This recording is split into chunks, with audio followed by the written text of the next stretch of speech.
It's the SFL Nights it's the SFL Nights with A.J.Striker, with A.J.Striker. Here come the drama. Oh, that's that with the fake. Wow. Why you punch me in my face? Stay in your place. Play your position. Here come my intuition. Go in this pocket. Rob him while his friends watching. That clock. Here comes respect. His crew's your crew, or they might be next. Look at they man, big man, they never try, so we roll with them, stole with them. I mean loyalty.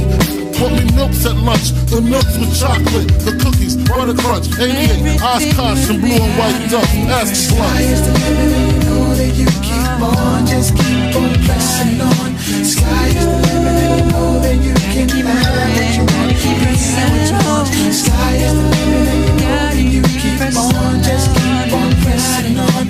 Sky is the limit, and you know that you can have what you want, be what you want, have what you want. What's up, SFL Nation? Welcome back to SFL Nights with A.J.Striker. Thank you so much for joining me today or tonight or whenever you decided to hit that play button or turn on that radio dial. I really appreciate it, y'all. And look who I have here with me, some faithfuls that kept their promise to me that said they was going to be back on the show. We'll talk about that in a minute.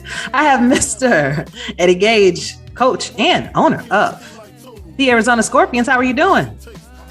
I'm doing well, Ashley. How you doing tonight? Absolutely fantastic. And we got that win last week, I'm telling you. For sure. Next up, Mr. Will Todd, the best tight end on the planet. How you doing? Doing great, Ashley. How you doing? Doing good, man. Glad to have you. And my good friend, Bo Martin Jr. of the Lone Star Glory. How are you?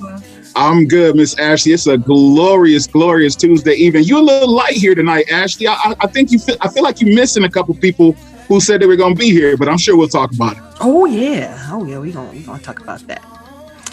But great games that happened over this weekend, guys. Not only did we have the Wildcard games from the SFL majors, we also had our minor leagues that started, and I'll be happy to go over all of that with you in just a moment. But guys, what is your overall opinion about the Wildcard games that happened on Saturday and Sunday? And I feel like there was some really, really good games this weekend. One game that really surprised me, another game that surprised me a little bit, and it may not be the ones, and I'm sure we'll talk about that later too, but the game that surprised me the most was Queen City's loss. I did not see. Actually, no. Let me back up for a minute. The game that surprised me the least was Queen City's loss. That's what I meant to say. Las Vegas Fury has a really bad habit, or I guess a good habit, of hitting their peak at just the right time. And that's they did the same thing last year, and that's the same thing they did this year. They won out, I think, the last 2 or 3 games of the season, and they headed into the playoffs red hot. And they were able to keep that going against Queen City. And they had actually beaten Queen City before, and they did it again. So that one didn't quite surprise me as much as I thought it would. But the game that probably surprised me the most, I mean, I guess I picked Arizona to win. I did not expect them to win in the fashion in which they did. In such a dominant, just overwhelming fashion, so much so that the game had to have mercy on them and put in the backups from pretty much the start of the fourth quarter just to allow them to make the score look respectable. I was really quite surprised that it was that one-sided. I thought for sure that London would have put up a better fight. Understood. Well, Nettie, what are y'all thoughts about it? Well, going back to the Las Vegas Queen City game, I don't know that I'm surprised with the outcome, but I was surprised with how Las Vegas dominated early on. At the half, they were up 21-6, and I just didn't expect them to dominate that game to the degree that they did. Very true. Queen City, Vegas. I won't say I'm surprised, but one thing I do know is Chris Komasak, and he actually, I think he mentioned this on your show, Ashley, when he came on back somewhere around mid-season. He had just got promoted at his job. Prior to that, he was working from home every day, and he could sim as often as he wanted or needed to. But when he got that promotion, he had to go into work every day, and he was putting in more time in the office, which meant less time for him to sim. And it was right around that time in which you saw Queen City. They started out 6-0, and all of a sudden, they lost for their last six regular. They lost for their last 6 regular season games. So, the game was kind of going back and forth, and for a while, it looked like Queen City was gonna, walk away with a win early in the first quarter. But then they threw a pick 6 and kind of never recuperated. Vegas took that momentum and just rode with it to a victory. And Queen City's offense, isn't necessarily meant to come from behind. They're built to play with the lead. It was their defenses allowed them to do all season. And when they got behind like that, they just never recovered. Yeah, you're absolutely right. Sorry about that. St. Louis, Vancouver. Did you touch on that game already or no? Oh, sorry. No, but we're going to go into it. We're definitely going to go into it. But, I was going to say something about St. Louis and Vancouver. That game surprised me because St. Louis was winning the entire time. And then I walked away for a moment and came back. And next thing I know, Vancouver is taking the lead and walked away with it. So it's just like, there were no bad teams that made it to the wild cards. Everybody was competitive. I mean, all season long, I think, but maybe some a little bit more than others. But for overall, I think that we had a lot of more competitive games than we would have, at least since I've been watching. I agree. I got to write that down. So St. Louis, Vancouver, they played in the regular season in Vancouver, and St. Louis handed it to them. And I was almost certain that they would come back with the same defensive game plan they came out versus Vancouver in the regular season, but they didn't. I don't know if they overthought things or if they anticipated Vancouver changing some things up offensively, but I thought they would stick with the same game plan. They didn't. And their offense actually impressed me, but the one thing they didn't have was something to hold the lead, because they designed that game to score in chunks as they did in the first half. But once those second half AI adjustments come along, if you don't have a plan B, which their offense didn't have, it was game over from there. Their defense kept them in it for a long time with that second half interception and stuff like that. But I mean, kudos to them for hanging with them for that long on the road. It's hard winning on the road, man. I don't care what you guys say about legend settings. Winning on the road is still hard. And but kudos to St. Louis for a great season. It's back-to-back seasons. They've been in the playoffs, and I'm sure they'll be back again next season. Definitely. But all right, before we get into our wildcard playoffs, we're going to shoot it over to Striker Nights Studios to go over SFLm season. Start. Not only is the league buzzing with the playoff excitement in the majors, but the 4th season of the SFL minor leagues has started, and it did start on October the 15th last Friday. And it was amazing to see the pure excitement and good energy that flowed from all of the rookies that got a chance to see their player in action on the field. The SFLm coaches are also sharpening their knowledge of All-Pro 2K8, as most of the coaches in the SFLm are scouts and are coaches from the majors as well. So good to get their practice in.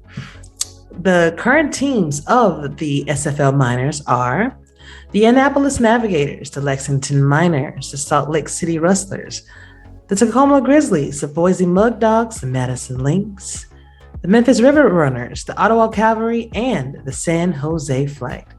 Some teams dominated from start of their game until it finished, while others were closer. But either way, it is difficult to prepare for week 1 because of the uncertainty of what other teams may do. But here's how it all went down. The Boise Mud Dogs took on the Tacoma Grizzlies, and Tacoma won 38-10.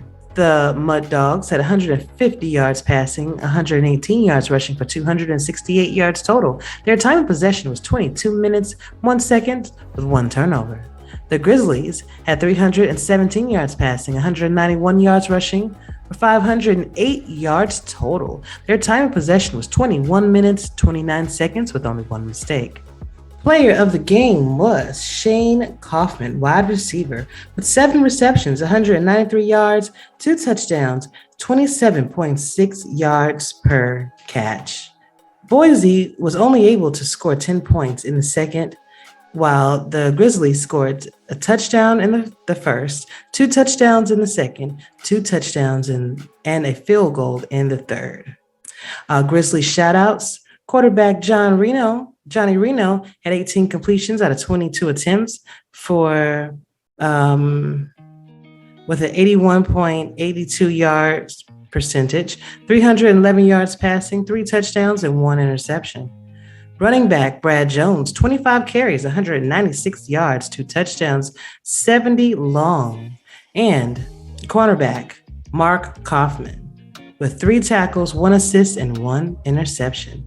Boise Mud Dog shoutouts include the running back Douglas Brown. What's up, Doug? 30 completions out of 30 completions, 110 rushing yards, 1 touchdown, and 41 long. And cornerback Liam Ryan with 2 tackles, 1 assist, 1 interception, 12 yards, and strong safety Dante Graham with 10 tackles and 2 assists. The Memphis River Runners took on the Lexington Miners, and the Miners won 24-10. Memphis had 323 yards passing, 78 yards rushing for 401 yards total. Their time possession was 21 minutes, 53 seconds with 3 mistakes. Lexington had 266 yards passing, 51 yards rushing for 317 yards total. Their time of possession was 21 minutes, 32 seconds with no mistakes. Wide receiver David Jers was a player of the game with 6 receptions for 193 yards, 1 touchdown, 32.2 yards per catch. The River Runners scored a field goal in the second and a touchdown in the fourth, while the Lexington Miners scored 2 touchdowns in the second and a touchdown in the third and a field goal in the fourth to win the game. Memphis shoutouts include wide receiver Itrell Adams with 9 receptions, 209 yards, 1 touchdown, 84 long, 23 yards per reception. And the Miners, running back Sawyer Stern with 20 carries, 54 yards, 2 touchdowns, and 8 long. Free safety Travis Arthur, cornerback Ty Woodson, and Daryl Bullock all received 1 interception and had 12 tackles, 7 assists, and a combined 71 interception yards between all 3 of them. The San Jose Flight took on the Salt Lake City Rustlers, and Salt Lake won 10-3. The Flight had 190 yards passing, 49 yards rushing for 241 yards total. Their time of possession was 21 minutes and 15 seconds with no mistakes. The Rustlers had 178 yards passing, 75 yards rushing for 253 yards total. Their time of possession was 22 minutes, 17 seconds with 1 mistake. Player of the game was Logan Lee. 27 attempts, 79 yards, 1 touchdown, 22 reception yards. The Flight had a field goal in the first and nothing else, unfortunately, while the Rustlers had a field goal in the first and a touchdown in the second. San Jose Flight shoutouts include cornerback Jalen Young having 3 tackles, 1 tackle for loss, 1 pass deflection, 1 interception for 13 yards. Salt Lake shoutouts include linebacker Bogey Barr, 11 tackles, 2 assists, 1 tackle for loss, 1 pass deflection. And lastly, the Ottawa Cavalry took on the Annapolis Navigators, and Annapolis won 48-7. Ottawa had 199 yards passing, 80 yards rushing for 279 yards total. Their time of possession was 21 minutes and 47 seconds with 2 mistakes. The Navies had 173 yards passing, 277 yards rushing for 450 yards total. Their time of possession was 21 minutes even with only 1 mistake. And player of the game was Randy Squarebush. 24 attempts, 241 yards, 3 touchdowns, and 16 reception yards. I have a feeling that we will be seeing a lot of Randy Squarebush this season. Special shout-outs include for Ottawa, running back A.J. Conway with 23 carries, 75 yards, 3 receptions, 11 reception yards, and 1 reception touchdown. Cornerback Omar Bryan with 6 tackles, 1 assist, 1 reception, 30 yards. Navigators shout-outs include wide receiver Orrin Darby with 8 receptions for 66 yards, 1 reception touchdown, 16 long. Linebacker Tazzy Blackwell with 9 tackles, 2 assists, 1 pass deflection, and 1 forced fumble. And cornerback King Rashid with 1 tackle, 1 assist, 1 pass deflection, 1 interception for 14 yards. And actually, you will be hearing from King Rashid in a few moments in a candid 4th and goal interview that we did together after the game. Congratulations to all of the winners and best of luck to you in the future for all of the players, the teams, I should say, that fell short this week. All right. Now, week 2 matchups will be shown on the SFL's YouTube channel, and it will also be in the description. And the game times will also be inside of the description as well, as a reminder.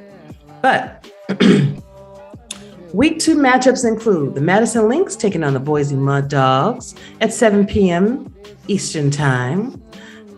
The Tacoma Grizzlies will be taking on the Salt Lake City Rustlers at 7:20 p.m. The Memphis River Runners, say that 3 times fast, takes on the San Jose Flight at 9 p.m. Eastern. And the Lexington Miners will take on the Ottawa Cavalry at 9:20 p.m. Eastern. Again, these will all be shown on SFL YouTube channel. And now for my 4th and goal interview with King Rashid of the Annapolis Navigators. Check it out. 4th and goal interview tonight. Rookie class member, cornerback, Mr. King Rashid of the Annapolis Navigators. How are you doing, sir? Blessed.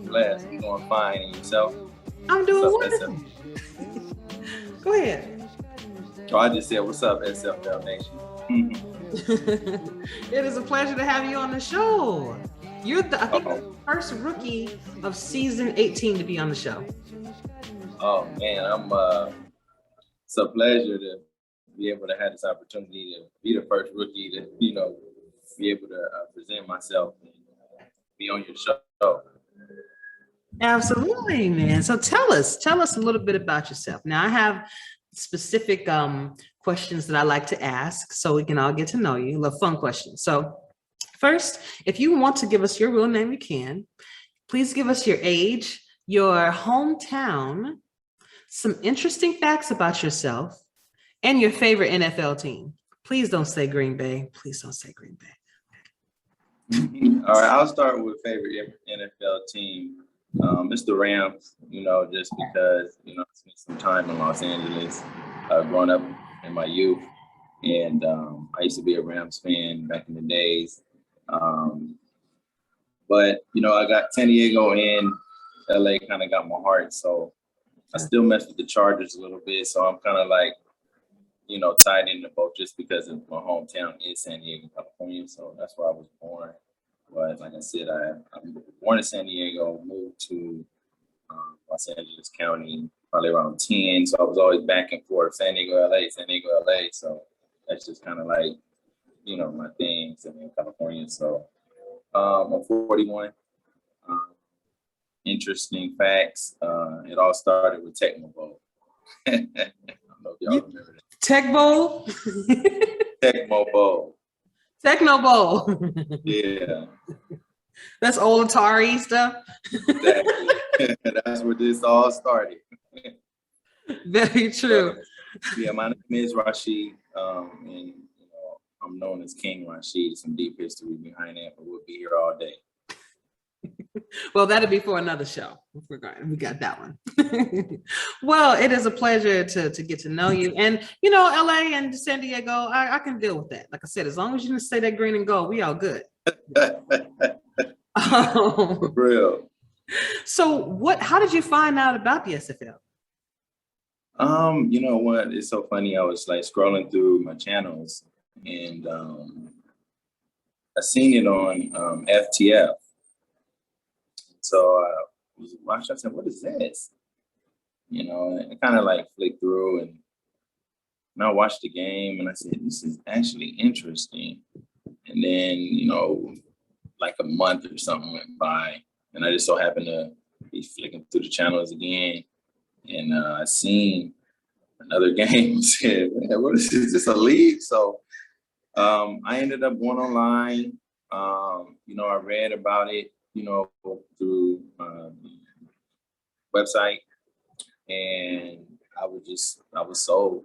And I said, I've always been into, online sporting. I'm not a big gamer, but if I do play, it would be more sports, MLB, the show, Madden, those type of things. So that's really the only thing I'm really interested in when it comes to like gaming. So when I seen this, I said, this is perfect because I can put the controller down and just focus on my my player. And also, this is just a whole nother world. And I mean, it's so much growth. And I mean, even with the whole COVID situation, it just seems like this is safer. No one really gets hurt. You don't have to worry about concussions. And I still, love football, but it's just another avenue for, it's just as fun, So that's how I heard about it. I seen about it, and I already got two people, my cousin and my brother, trying to join, but they can't figure it out. So I got to work with them today. Hopefully they can get on the same team with me. I don't know. I'm going to talk to the commission about that one, though. Listen, you're going to have to talk to the team you're trying to get everybody on. But tell me, have you actually played sports before, like football or anything like that? Yeah, I played, high school football. I played Pop Warner, Little League baseball. I love baseball and football, basketball. I played all the sports. But once I got into high school, I actually, had the love of my life, as puppy love, and I ended up having a child in high school, and my career stopped. So I had to go to work, and that's a long story. We'll be here all day trying to talk about that. But after that, I played a little, adult league here and there, but it was full-time work from there. No, I understand, especially in high school, you got to make sure you get it done, man, Yeah, so that, so that's what that was. Understood. It's funny because I was wondering, why did you choose position cornerback? Was it something that was offered to you? Did you kind of study and see what teams needed before you made that selection? Like, how did you come up with that? Really, I wanted to be a quarterback, but there were no positions available for that. And so, my second position that I liked was always in defense, was cornerback. And, Deion Sanders is like my favorite player ever of all time. So, that's kind of helped make that decision. And, my birthday is on the 27th. So that's why I chose the number 27. That is awesome, because I was going to ask you about that next. And that's what I think I'm going to start doing this season, because everyone has a reason why they choose numbers or why they choose a player name that they have. And it's interesting to see why people made those selections. But okay, gotcha. So how did it feel to win in such a big way yesterday. Like, you guys played lights out. I was like, look at the Navies. Yeah, it was exciting, all the way around, being at my first game and actually see my guy actually out there perform a little bit. And the rest of the team, we got a good defense. And I'm still trying to learn who all my teammates are in the locker room. But, I think we got a good thing going. That was a good start of our minor season. And, we got a bye week next week. And I think just give us some time to rest and get ready to get back on the field and show them, that the Navi defense is no joke, You know what I'm saying? Like I told, I don't know who the quarterback named that throws it. Don't throw it to my side, man, because you're going to have some problems. Did you have an interception, though? I think I did. I was trying to watch the game, and then I was grilling, and stuff, and I was going back and forth. So I'm going to rewatch it because I know I had, I had did some good defense. I think I had a tackle, but I was looking through the stats, and it did say INT. So I'm like, okay, where was it? I must have just missed it if I ran in the restroom or something, but I will be rewatching it to make sure so I can put that on my highlight reel. I am creating. Exactly. I'm a moderator in most of the chats that we have for SFL. And I was going between both games. And all of a sudden I see the chat fill up. King Rashid, King, they throwing up crowns. I was like, oh, he did something. He must have got that interception. But that's awesome, man.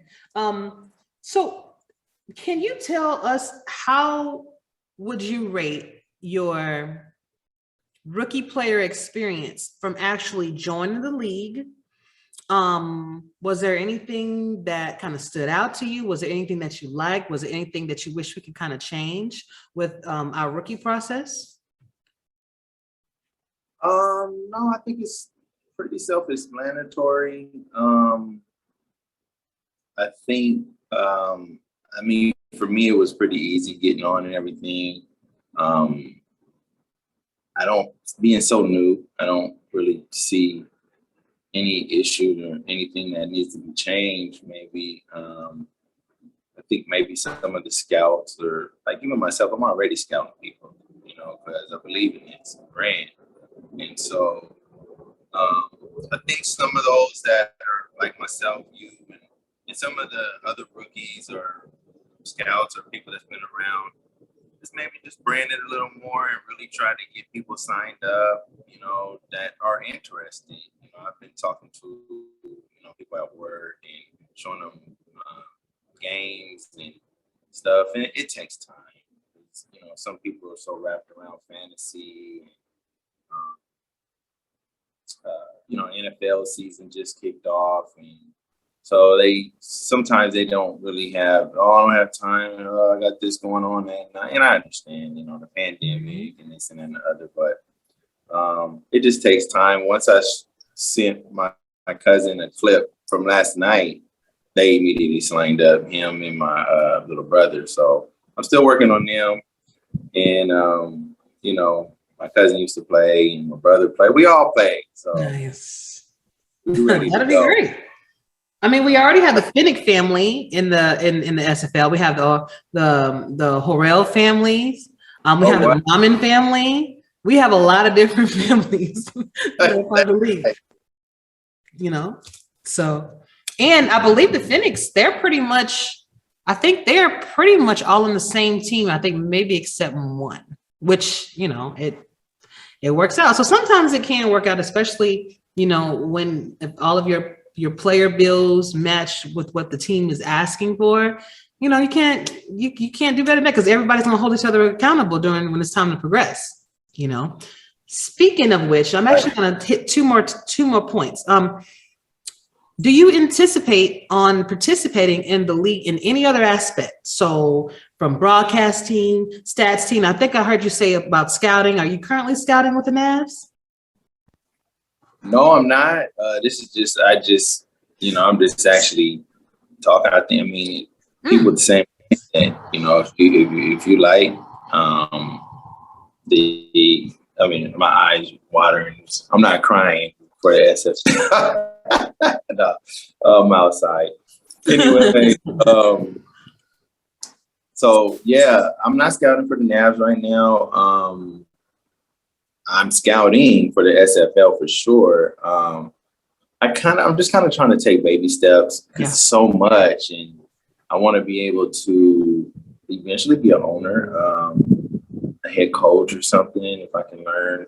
I know I need an Xbox and some other things, but you know, just kind of just taking my time. But I eventually for sure want to be probably like an owner, head coach, or something to that effect, maybe an expansion team if possible. But I know we're gonna have to get more people, so that's gonna help that, you know, come to fruition. It's really just building, getting more people involved, getting to understand the league, and all this other stuff that's going on that they're involved in. You know, sometimes, you know, manage your time, and if you're really interested, make the time for it. You know.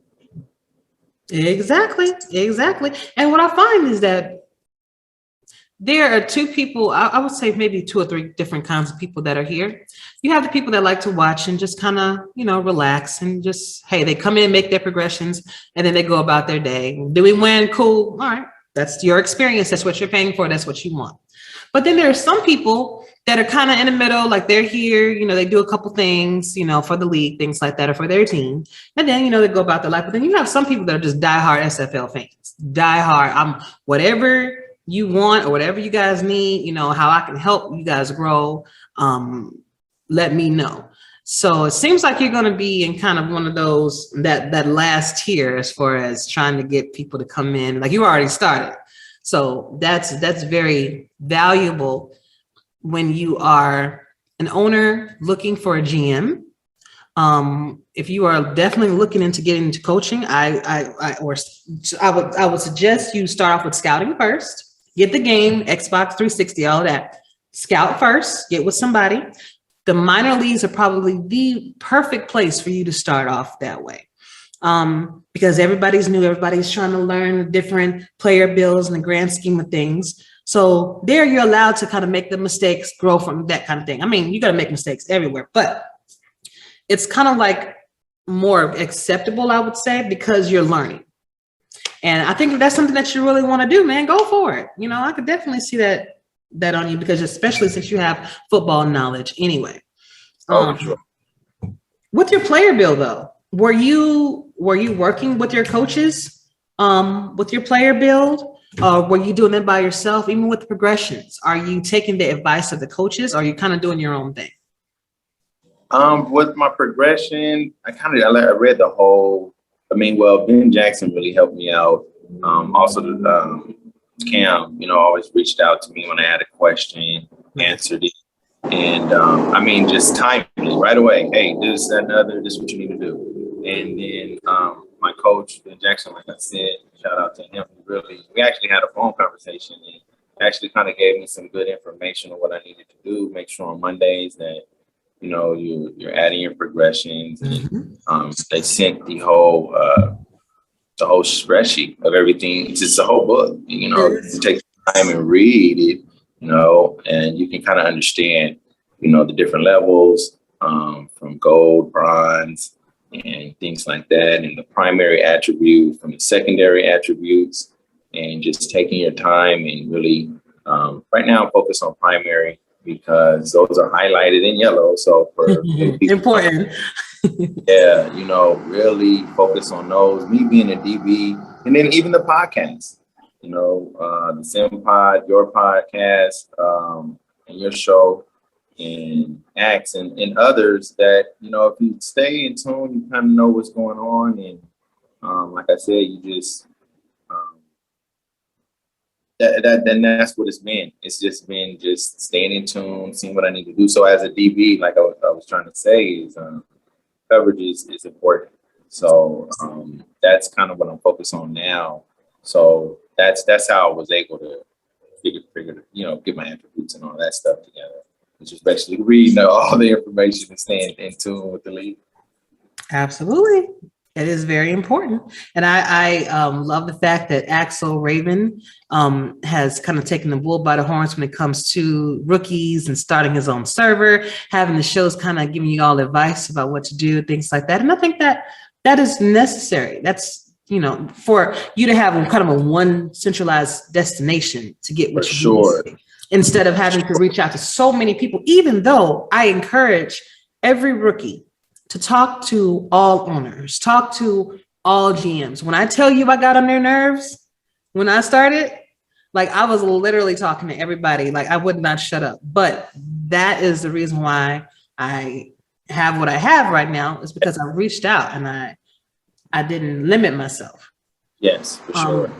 So yeah, I encourage anybody, if you have any questions about your progressions, definitely hit up these owners and coaches, because ultimately they're gonna tell you what they're looking for, especially if you have a team that you're interested in. Like, for instance, because you're from San Diego and you lived in the LA area, more than likely when they see this podcast, they might reach out to you because that's your hometown, you know, that's your home area. So if these are destinations that you wish to be, or you're thinking about it, get with them. See, hey, look at my player build. Tell me what I need to work on, because I want to do this, or I want to be effective in this way. We'll definitely guide you. All right. For sure. You've been very helpful too. I mean, very number one, instrumental in helping me to understand the league as well. You know, I reached out to you, you got back at me, and you know, helped me to say, oh, do this, that. And, you know, to kind of help me grow, you know, and so I appreciate that. Anytime, brother. Anytime, brother. Listen, I was a rookie at one point, and it was like, what is this when I came in? Yeah, for sure. But I'll be rooting for you all today. And also, there is a team that I'm looking into. I don't know how this thing works, but, you know, I got deep family history in Tulsa. So I really was trying to get with Dion and Berto and really try to see if we can pull it off. I don't know how it works, but you know, I seen it was a little controversy and everything. So I seen that and I said, you know what, sign me up. You know, let me go help. You know, I feel you. You know, I mean, if the opportunity is available, you know, I love San Diego, I love LA, but you know, I have some real deep roots, grandparents and stuff that is in Tulsa. So they have my heart, you know, they gone, but they live in my soul. So that's kind of, I'd rather roll with, you know, Tulsa. You know, I like the logo. I love the color scheme. I mean, I just love it. You know what I mean? That team I really kind of fell in love with. I like LA's situation too, but, you know, Tulsa, I just can't get it. I can't get over it right now. Hey, that's where I want to be. The way it works is that you will be, if teams are interested in you, they will definitely reach out to you as far as their team need. When you say that you like to go to different teams, that could work in your favor because that team knows that, hey, you want them, you know, but other teams could look at it like, well, he already said that he wanted to go to Tulsa, so I need this spot, but will he come play for me if, you know, that kind of thing. So it's kind of like a double-edged sword because you're letting them know, but you're also telling other teams like, I don't know about y'all, but you know, but it is good to at least get that out there because then you will go to Dion, you will go to Berto and let them know that, hey, I'm interested, guys. I want to help. I see what you guys are going through. And I came from Tulsa. That was my first team.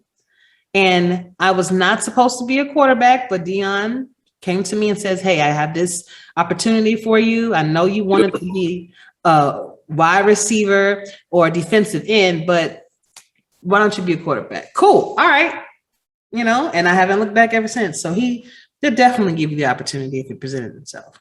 But tell me, what kind of person are you? Like, what kind of person will they be adding to their locker room, or anybody will be adding to their locker room?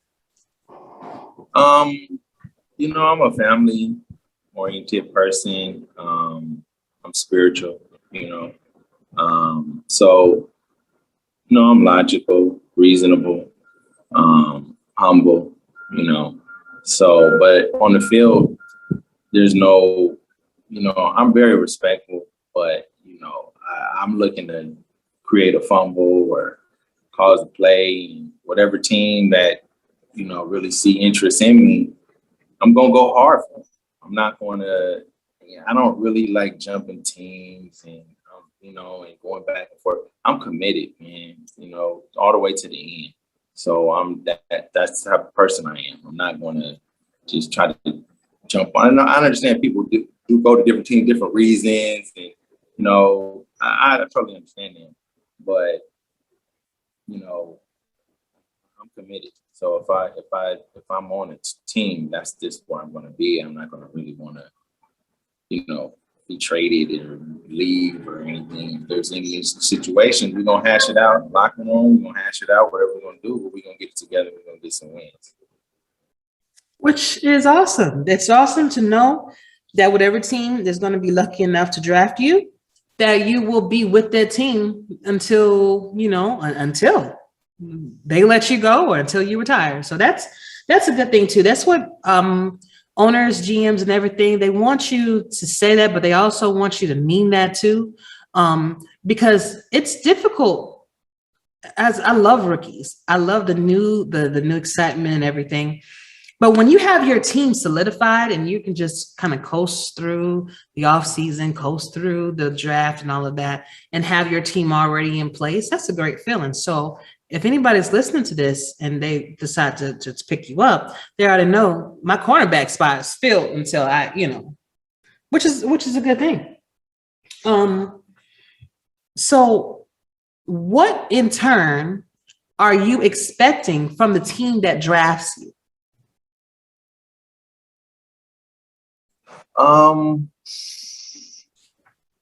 Really, you know, just I expect from them, you know, just really just the same commitment, you know, that I would be bringing, same energy. I expect that same energy, you know, same commitment, same zeal, you know, that's about it. If there's any, you know, situations or anything, you know, we just rectify it together. That's, you know, so that's just kind of where I am. Just whatever I bring, just give it back. You know, I'm gonna go hard with me. You know, so that's just kind of what I'm expecting from the team that fits me. You know, if I got to stay in the minors for 2 years, you know, I'm so new. You know, I'm wet behind the ears. I barely even got my feet wet, so I don't really know, you know, what the future holds. You know, I don't know the politics and all this stuff. So, but I'm willing to face the challenge, you know, and so that's just where I'm at right now. You'll learn it. I mean, as you go, you'll learn the different things to look out for. But if you have any specific questions, you can always feel free to reach out to me or reach out to anyone in front offices to kind of help you out and kind of guide you in the right path, things like that. What's the question? Oh, so where do you see yourself 1 year from today in real life and in SFL? In real life right now, a year from today, you know, I do real estate, so I should be hopefully owning some multifamily units. You know, that's be a big accomplishment for me because I've been working on this for some time, you know, building credit, saving up my little nickels and dimes, reaching out to brokers and real estate attorneys and all kind of different, you know, real estate moguls and things like that to kind of help me make the right decision. So by next year, this time, hopefully I should, even if it's just 4 units, you know, I just want to be able to have some investments in some multifamily units. So that's real life. And also hopefully, you know, and in SFL world, you know, maybe being a team leader, you know, on a team, you know, just a team leader. I'm not here to try to hold no title where, you know, I'm like, oh, I got to be the big honcho. Yeah, I mean, I am a king, but at the same time, a king is humble, you know, and You only can move one step at a time. I like that. I like that a lot. Well, it was one thing that I wanted to kind of touch on that you had mentioned earlier, and I'm trying to recall. I believe it was in regards to, staying in the minors or, being drafted into the majors. Now, you can declare that you would like to just stay in the minors. You can definitely do that. In the minors, you progress faster. There are some players that have been in the minors for I think about 2 or 3 seasons now. They're beasts, like Squarebush. I know. I said, like, the baller. Why is he not in the league? So see, like I said, Ash, I don't know the different politics and all that. I don't know, because in my mind, I'm like, man, draft me now. I'm a progress. But it depends. I'm gonna be on it. But again, it depends on team needs. So if you're wanting to be, for instance, a quarterback, unfortunately, there are no teams. Well, there are actually maybe a couple teams in the majors that will be looking at quarterbacks this season, but they're going to go with the tiered quarterbacks of the minors.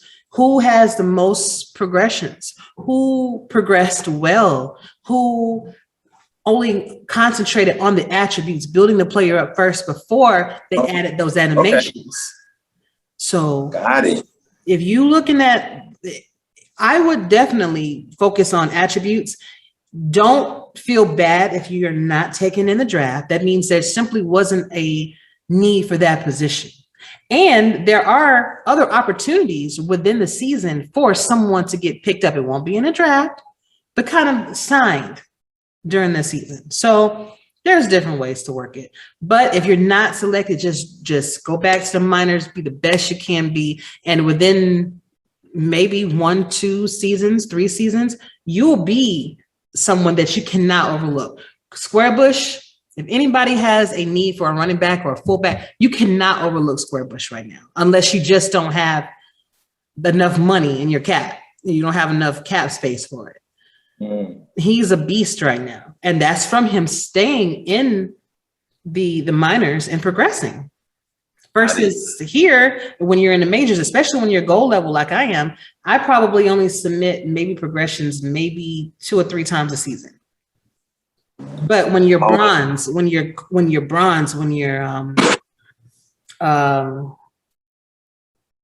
not silver, the other one. Oh my gosh.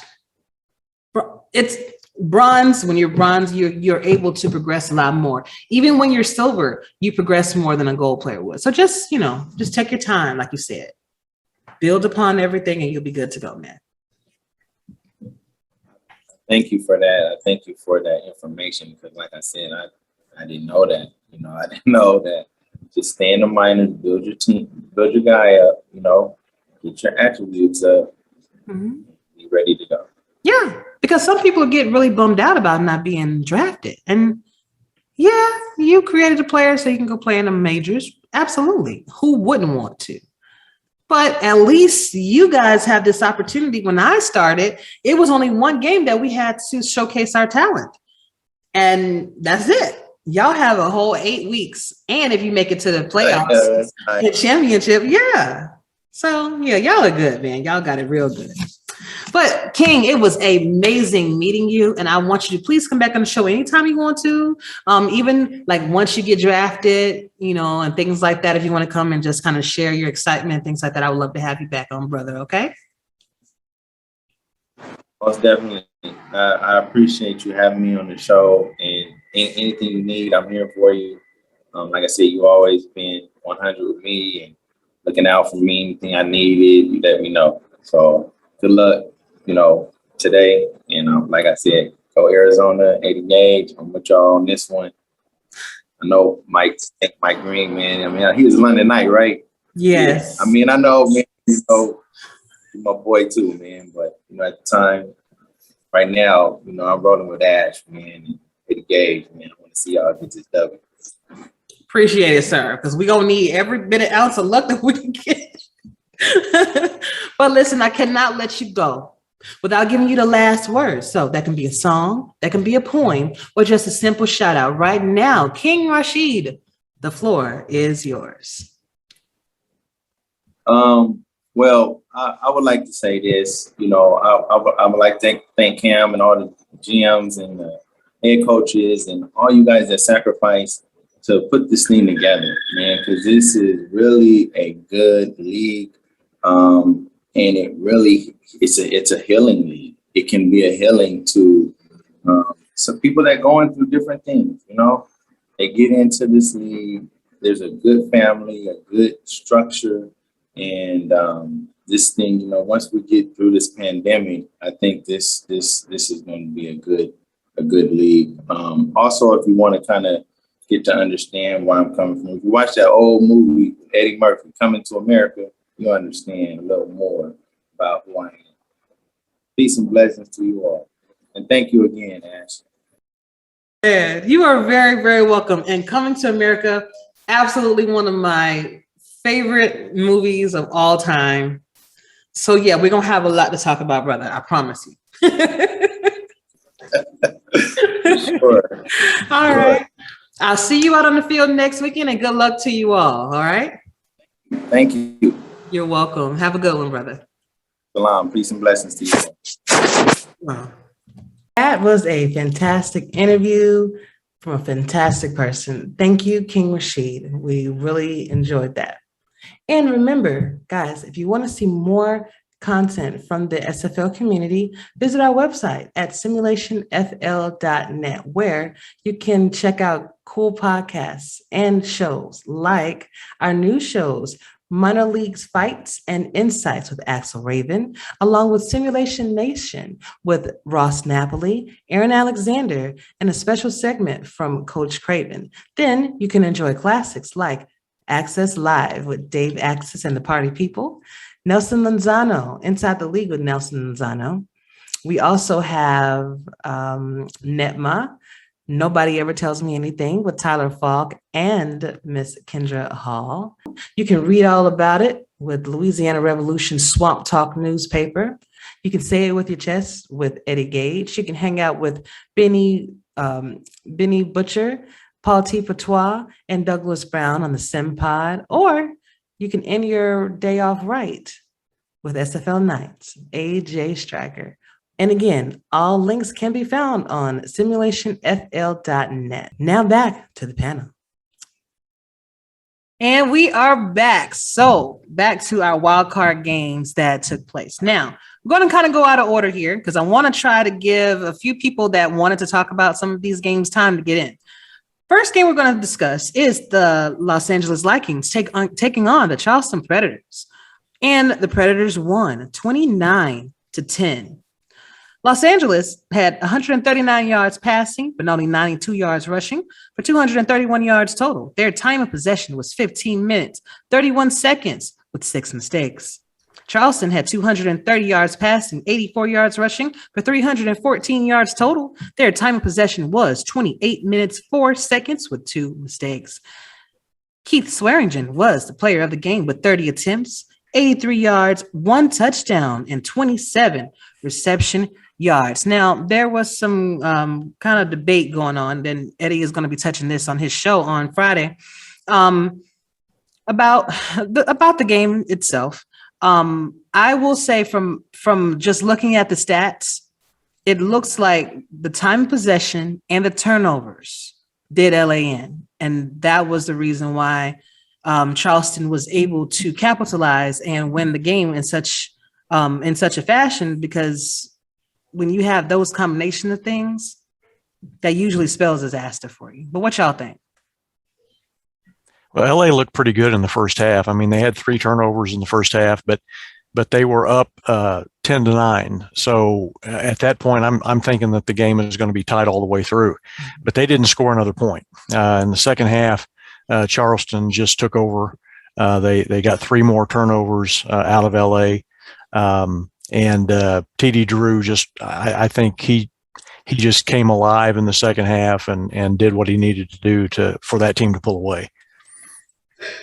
Yeah, and for me, I hate, for Los Angeles' sake, I hate to say that I was right about this one, but I call this one. I said Charleston's defense is absolutely incredible right now, Right. and again, they're a team another team that's peaking at the right time, and they got pressure on Sully Richardson, and Sully's a great quarterback, possibly even a future Hall of Fame quarterback. But one thing we know, if you can get pressure on him, he'll throw a pick every now and then. And Charleston banked on that, and they sold out on trying to get to the quarterback, and it paid off. It paid off for them. Sully threw 5 interceptions. Mm-hmm. He threw 2 of them to Corey Minner, and then he threw another 2 as well to who did he throw the other 2 to? He threw 1 to Ryan Yosef. No, I'm sorry, not Ryan Yosef. But he threw 2 to Corey Minner, and then he threw 2 more, and 1 as well to Josh Reese. Johnny Bravo, that's who I was thinking of. That's right. Okay. And so basically all day long, he was under duress and he just couldn't get it together. If you look at the third down percentage, the Lycans actually dominated the third down percentage. But I remember we were talking about third down percentage a couple of weeks ago and how that normally indicates who wins the game. However, when you throw 5 interceptions, the third down percentage is most likely not going to help you out. And that's exactly what happened, because they dominated the interception category, even though the Lycans had the third down percentage. And then Charleston also, when they did get the ball, they were able to move the ball successfully and eat up clock. They dominated the time and possession, as was talked about earlier. And for that reason, they got the win. Got it. Anybody want to add to that? LA has a phenomenal defense that is put under pressure, and it shows you just how well it is, because it's put under pressure too many times this season by an offense that just was not consistent throughout the season. To their credit, as they mentioned, they have a first season offensive coordinator who, just like me, season 15 or season 16, when I was learning on the fly, it's hard. It looks easy on paper, but when you go out there and actually try to do it and get the AI to do what you want it to do, when you want it to do it, you find out just how hard it is. And that's when I would come to appreciate the better offensive coordinators in this league. And LA will bounce back. They have a solid defense, but it takes time learning the offense. So, I don't want to take anything away from Charleston, because they came with a hell of a game plan. And their offense isn't really all that great either. At least it hasn't been. But they did enough today, and actually the past couple of weeks, to get the win. So a note from Cam that he wrote in our Discord is the Charleston Predators scored 20 unanswered points to knock out the Los Angeles Lycans 29-10. And for Charleston's first postseason win for the team since they relocated to Charleston, and their first postseason franchise victory since season 10. So good stuff, man. It's good stuff. The St. Louis Gladiators took on the Vancouver Legion, and Vancouver pulled it out and won 38-31. Vancouver had 310 yards passing, 102 yards rushing for 412 yards total. Their time of possession was 27 minutes, 11 seconds with 1 mistake. The Gladiators had 305 yards passing, 66 yards rushing for 371 yards total. Their time of possession was 16 minutes, 49 seconds with 5 mistakes. Tom Pepper was your player of the game with 38 completions out of 56 attempts, 310 yards, 4 touchdowns, and a quarterback rating of 98.1. Now, Cam's note is in another postseason Canada Classic, Vancouver outlasts St. Louis, making it 5 straight postseason runs to open with a playoff win. St. Louis still searching for their first. The game was tied at 17, 24, and 31 after the Legion erased a 17-3 deficit. So that said, with the turnovers, again, I think that St. Louis kind of fell victim to the same thing as LA with the time of possession as well as the turnovers too.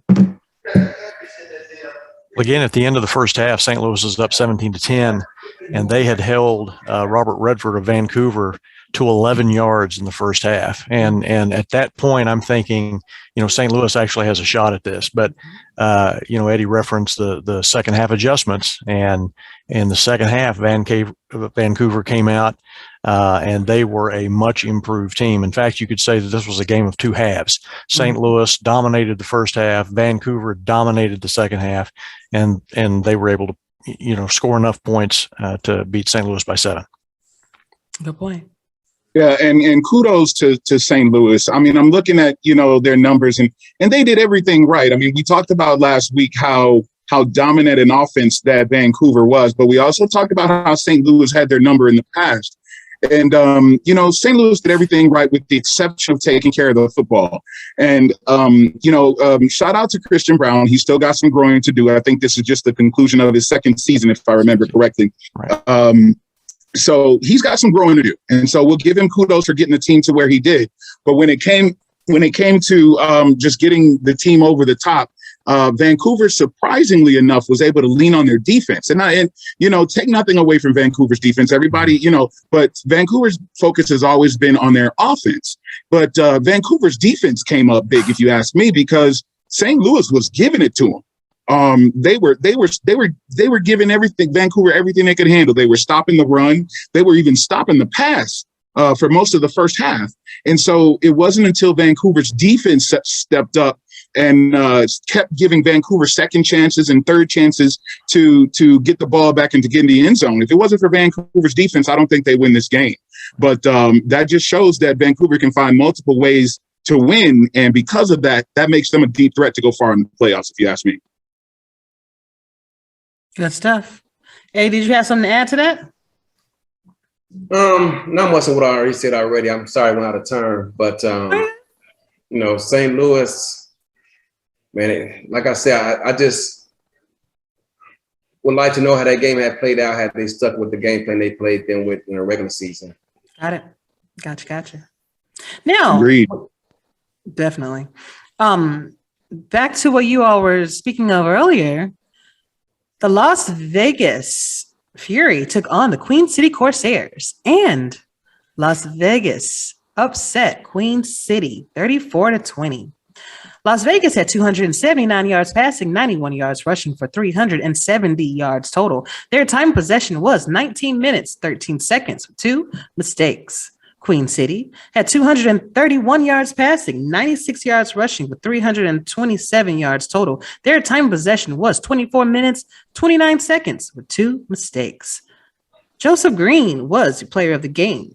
24 completions out of 30 attempts, 275 yards, 3 touchdowns, and a quarterback rating of 124.3. Cam's notes were: Las Vegas upset Queen City on the road to start the Wildcard weekend with a stingy secondary and a deep passing game with Joseph Green, Mason Kirby, and John Blade. So, gentlemen, you guys did say a lot about them to start off, but I was wondering, is there any other points that you wanted to make before we moved on?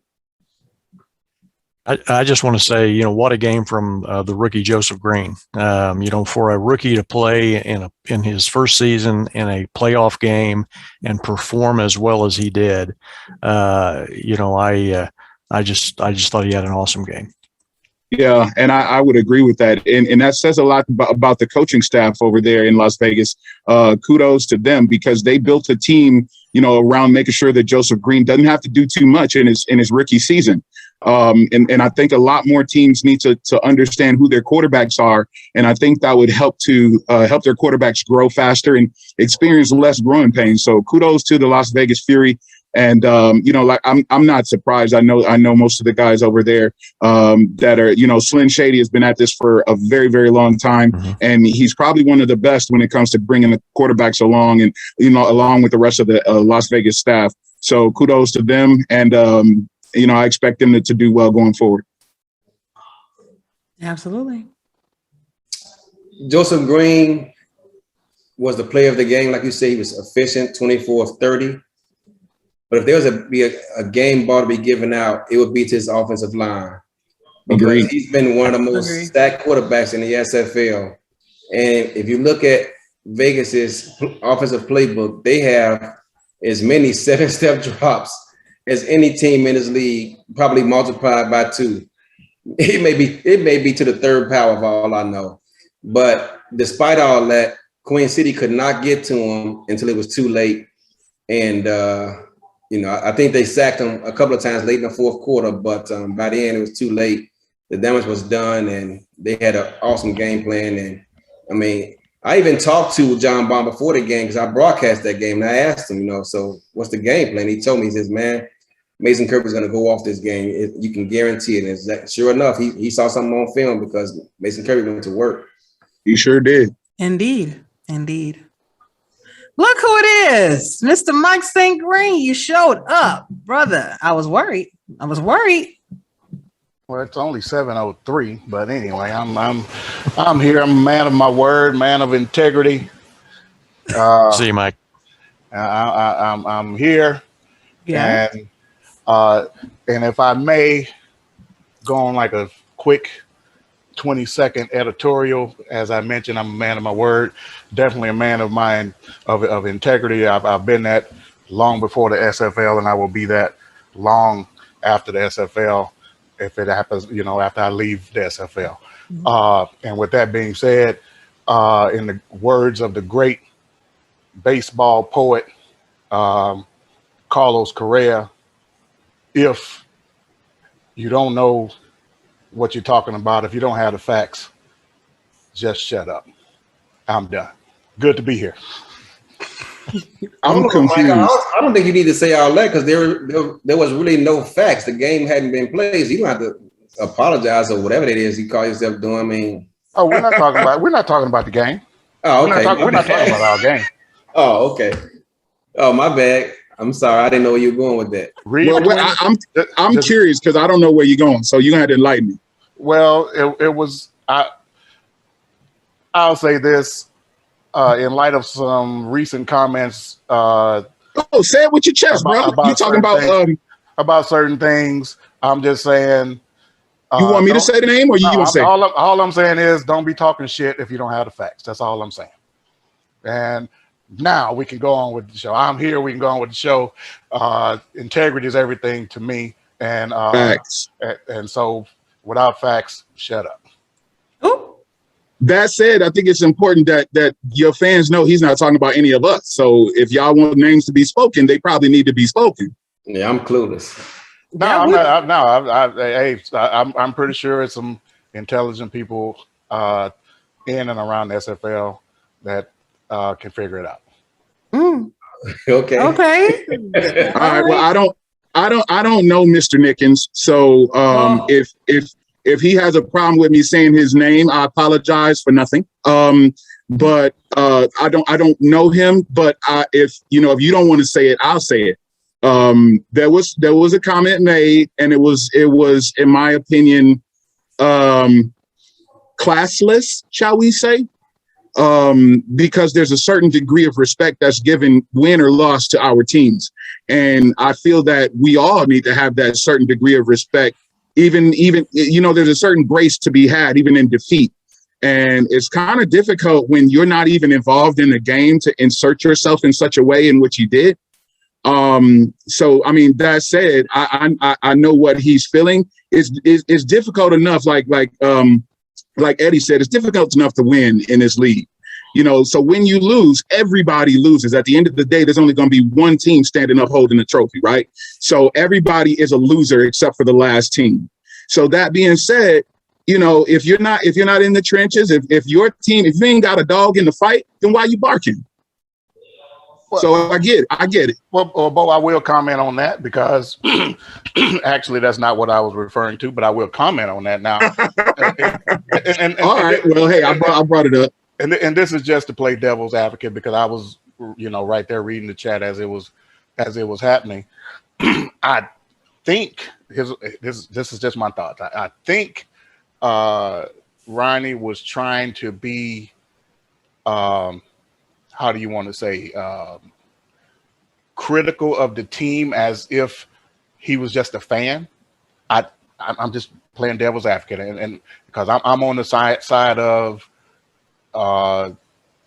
that he went whatever that one step over the line. I felt like he definitely disrespected LA in that situation. But yeah, but I think he was coming from the standpoint, I'm just a fan watching the game and I'm just criticizing what I see on the field. But it could have used a little more tact in my opinion. But no, I wouldn't go as far as to. I wouldn't go as far as to. Okay, I wouldn't go as far as to say it was disrespectful, right? I want to be clear.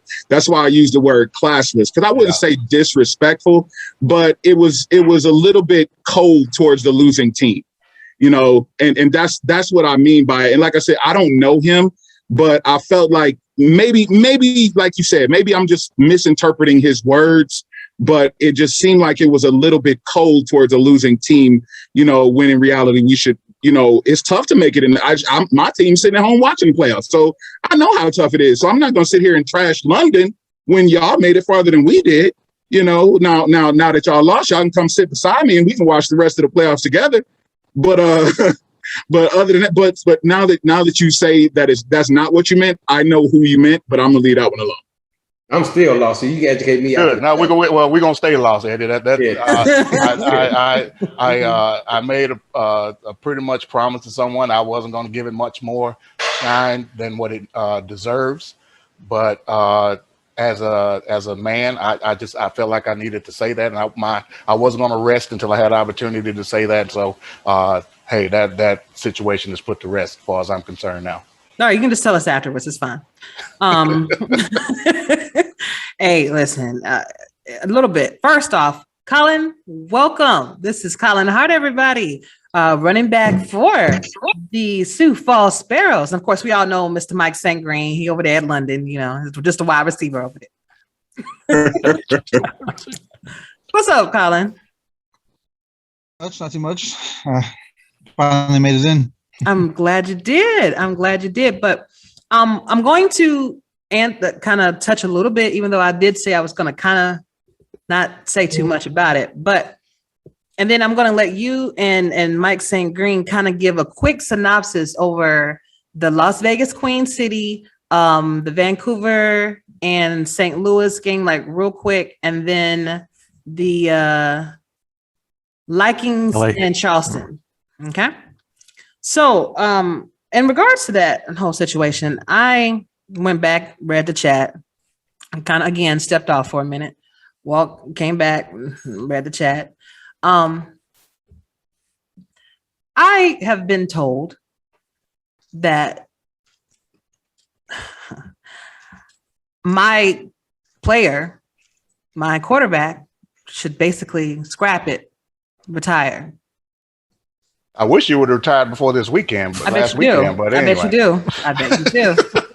I've been told that I wasn't good enough.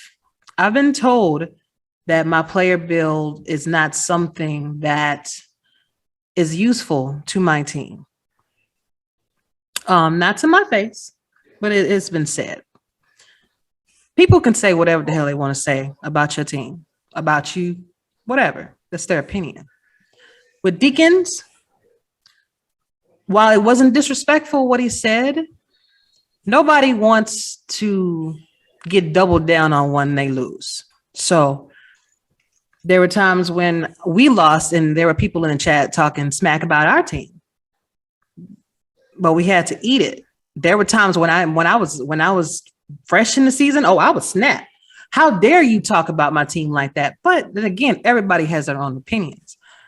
And if, from what I read, he said that they had a bad game, amongst some other things, but they said they had a bad game, and we just went over the stats.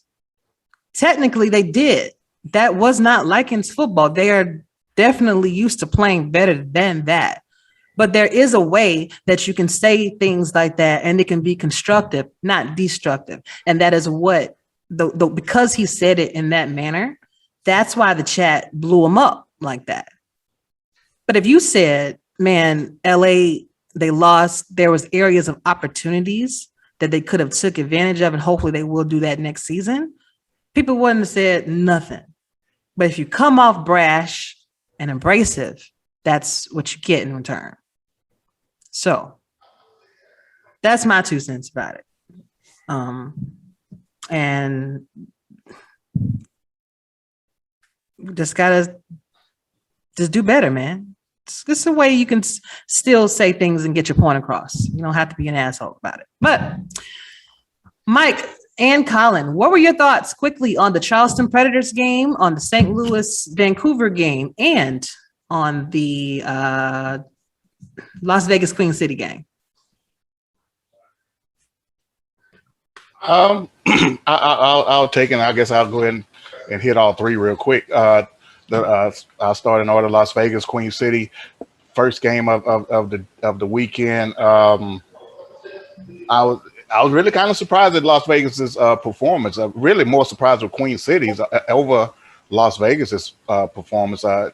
One thing when you look at Las Vegas, man, they have a lot of veterans on that roster, particularly on defense. I mean, at secondary, there's a bunch of monsters on that defense. They basically turned that game around in a blink of an eye. Queen City came out looking like they were pretty much dominating that game early. And then, man, that defense stepped up. Tom Krieg had a tip on a pick six by Merrick Artera, and then that game was pretty much done. And, the rookie quarterback, Joseph Green, stepped up and had a great game. And Las Vegas just went on and just basically trucked them from that point on. Queen City was pretty much out of it. A great performance by them.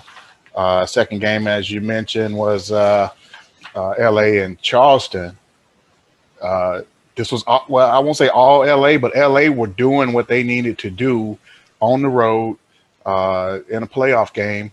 It was 10-9 at that crucial moment in the game when they decided to go forward 4th and 1 or 4th and short, right at midfield, when I felt like they should have punted, just kept playing, keep playing defense and keeping Charleston in minus field position, but they didn't make it. And then that game just completely turned on a dime. Charleston, I think I scored them like 20-0 after that point. And that game was pretty much over. We didn't see anything spectacular offensively, but defensively, Johnny Bravo at one corner, Corey Minner on the other.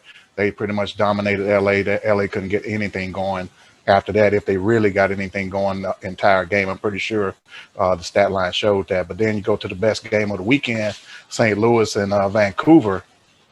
Man, St. Louis, they were totally dominating this game up until about 2 minutes left in this game. Mm-hmm. And then, in the first quarter, in the first half. And I guess Vancouver got in this hurry up mode, and then they started connecting on some passes and seemed like they got in their rhythm. And it was kind of the same thing. Once they got in rhythm, that offense couldn't be stopped the remainder of the game. It's like they went in second half, they say, oh wow, these things are working. Mm-hmm. And the tables pretty much turned the same way. They pretty much outscored St. Louis the rest of the way. St. Louis did make some big plays in the second half, as far as a pick six was concerned. And Eagle Mondavi did have a big touchdown catch, but that Eagle Mondavi touchdown catch was pretty much all they had the entire second half. But Vancouver did a great job, and they deserve to move on. That's basically. Gotcha. Colin, what are your thoughts?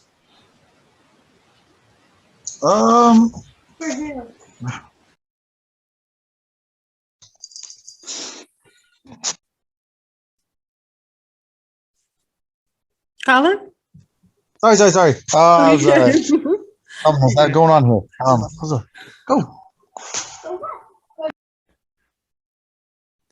All right. I kind of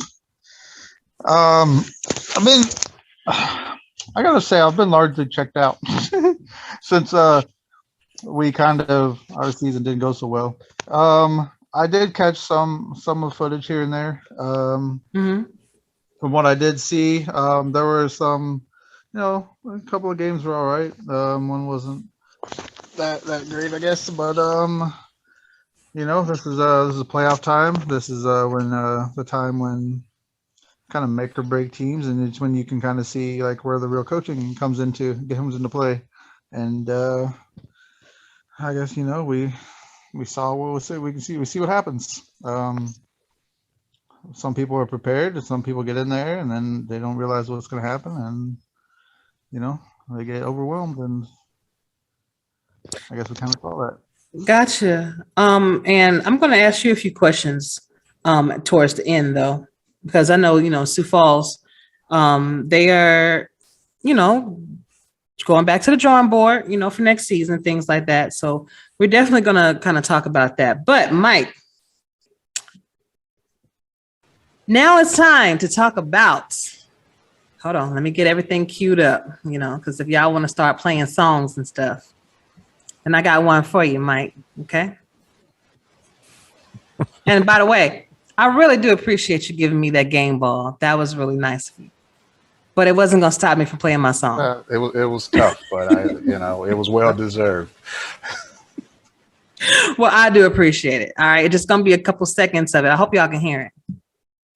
Let me see. You notice this? Not that. That's not it. Smokers have these weird This is getting cut. Profile pictures. Okay. And why do Jay-Z? All right, here we go. Good evening, ladies and gentlemen. How's everybody doing tonight? I'd like to welcome to the stage the lyrically acclaimed. I like this young man because when he came out with the phrase, he went from ashy to classic. All right. I like that. All right. So everybody in the house, give a warm round of applause for the notorious B.I.G. The notorious B.I.G., ladies and gentlemen. Give it up for him, y'all. Never been as broke as me. I like that. When I was young, I had 2 pair of leads. Besides that, the pinstripes and the gray. The one I wore on Mondays and Wednesdays. While you flirt, I'm throwing tigers on my shirt and alligators. You want to see the inside? Look, I'll see you later. Here come the drama. Oh, that's that with the fake. Wow. Why you punch me in my face? Stay in your place. Play your position. Here come my intuition. Go in this pocket. Rob them while the friends watching. That's the clock. Here comes respect. This crew's your crew, or they might be next. Look at they man, big man, they never try, so we roll with them, stole with them. I mean, loyalty. Put me milks at lunch, the milks with chocolate, the cookies, butter crunch, Oshkosh, and blue and white duck. Sky is the limit, and you know that you keep on, just keep on pressing on. Sky is the limit, and you know that you can have what you want, you can have what you want. Sky is the limit. I'm giving theme music lessons starting next week. Because theme music should only be like 10 seconds or so. I mean, I feel like you walk into the arena in a boxing match or something. Guess what? This is my show. So I can play it as long as I want. Okay? I played all of that. Bo knows that's too long. No. It was perfect. It was perfect. You know why? I said, okay, I'm going to give you 30 seconds. No. Okay. I Biggie. didn't have no more dance moves left. Biggie perfectly encompassed everything that I wanted to say within those lyrics. Okay? The sky is the limit. The sky is the limit for the Arizona Scorpions as we took the win over the London Knights, winning 47-28. London had 409 yards passing, but -5 yards rushing for 404 yards total. Time of possession was 16 minutes and 1 second with 6 turnovers. Arizona had 412 yards passing, 80 yards rushing for 492 yards total. Our time of possession was 26 minutes, 38 seconds with 1 mistake. Guess who was the player of the game? Ashley Jackson, 42 completions out of 53 attempts, 412 yards, 3 touchdowns, and a quarterback rating of 110.1. So I want to say this. The game didn't really work out the way I thought it was going to work out. I mean, if I'm being completely frank, I thought it was going to be a little bit more competitive than what it was. I wasn't sure what happened. But I do know that there was 44 unanswered points for a while until the backups came in, of which that's when you guys were able to score 28 points. That's debatable, but anyway. Oh, that's debatable? I mean, it didn't happen until the fourth quarter, brother. I'm just telling you. Well, some backups came in, but like I said, it's debatable as to how many. No. That's all I'm saying. So that my whole D-line wasn't back up? That's what you're trying to tell? I had some stars out there? I don't pay attention to the line. I pay attention to the man in front of me that I had to beat for my touchdown. So how many you get? That was a starter. So how many you get? I got one. You got one. I did my thing. I you know, I got my numbers. So when'd you get it though? That is the consummate teammate right there, Mike. It don't matter. It don't matter. I got my numbers. Mike said, "Who cares if we won or lost? I got my numbers." I like you. Hey, you said, spoken like a true man. Who cares about everybody else? I got mine. She took me there, Bo. She had to take me there. But again, guys, it was a hell of a game, man. It was a lot of, like I said, things didn't really. It worked out. I'm glad we won. Don't get me wrong, but as much mess as Johnny was talking last week that he's not here to, today is his birthday. No, it's actually his birthday. I know. It is actually his birthday. I will say that. I'm here for you, Johnny. Don't worry about it. Chad, you're not here either. I'll take all this heat for you guys today. But no, it's actually his birthday. Came across my timeline on a couple of platforms, so I can vouch for him on that. Okay, but he did leave me a message, and he says, "Hold on, let me go back to it." Hate to disappoint y'all, but I will not be able to make it on the show tonight. This is my birthday, and I can assure you this is not me backing down from the show because my team lost. I was just silly last week when I committed to the show because I literally forgot it was my birthday. I promise you that even if I had won, I would not be participating today. And if I want to have any chance of some real birthday fun tonight, I can't be making no plans with SFL. That was kind of paraphrasing. That's something y'all didn't really need to know. But again, congratulations to Eddie, AJ, and Will, and the rest of the Scorpions. That win was an extremely impressive one. I can say that in the 4 seasons of the SFL played, there has never been a game I felt so utterly hopeless in. It's a testament to you, Eddie, and the talent underneath you.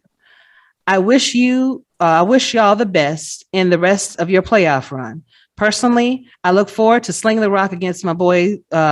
Slinging the rock to my boys MSG and Vinny C in the All-Star game. And I look forward to turning more heads with my London brothers next season. # honor the code. See y'all in season 18. So that was his message. I told him that I was going to read it to him. So people that were expecting him to be on the show, at least there is a statement. So what y'all got? What do y'all have to say about this? Well, first off, Mike, it's good to see you. I'm glad you made it this evening.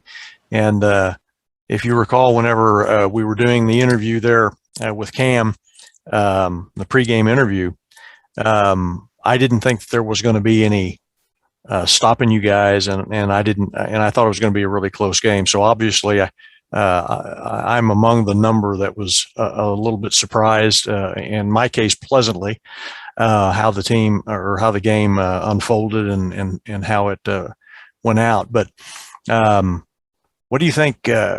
What do you think was the biggest issue that you guys had to try to deal with, particularly in the first half? Man, yeah, Will, good to see you too, brother. As you mentioned, I was really totally surprised as well. I'll say this without knowing what the staff, what their thought process was. I don't know exactly, what they did behind the scenes. But I do know for sure we tried some other things defensively that we weren't accustomed to seeing, and offensively, I felt like I didn't see certain things that we were doing in all season long. Because at the end of the day, other than maybe the Queen City game, this was the worst offensive game we had all season long. So I just didn't see a lot of things that I was accustomed to seeing up until this point. And with that being said, I don't know if we overthought things and tried to outsmart ourselves. I'm not sure. I'm really not sure.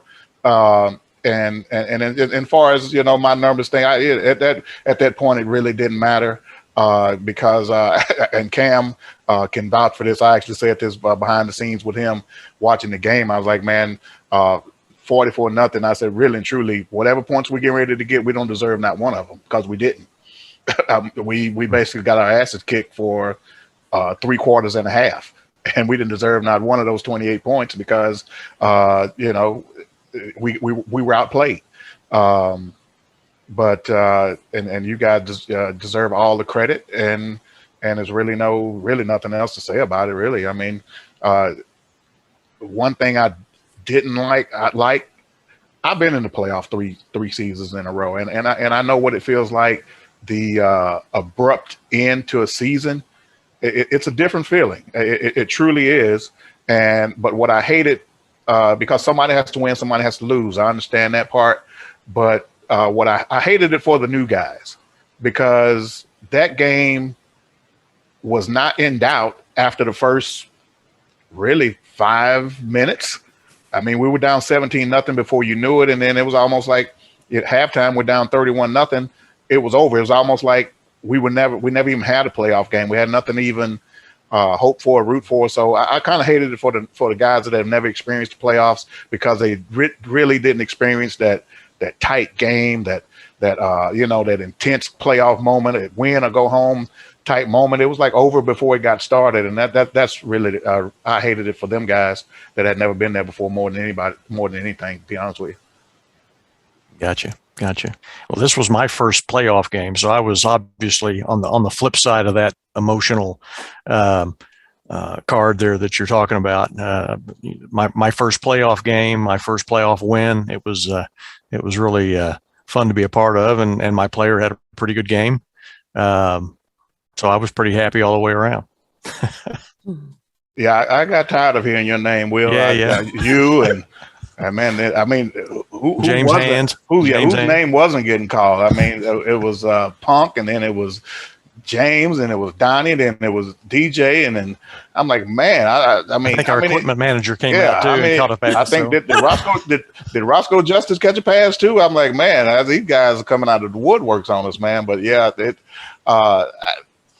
great game plan from Eddie. Like I said, I think we got him in our own way a little bit, and it was what it was. But I would have liked to seen a little bit more of Robert Merrill in this game. We really didn't hear his name much at all. So and he took Vin out of the game. I think Vin had like 3 catches going into the fourth quarter. So it was a good job by Arizona, and man, it was well deserved. All right, Coach, did you want to add to this?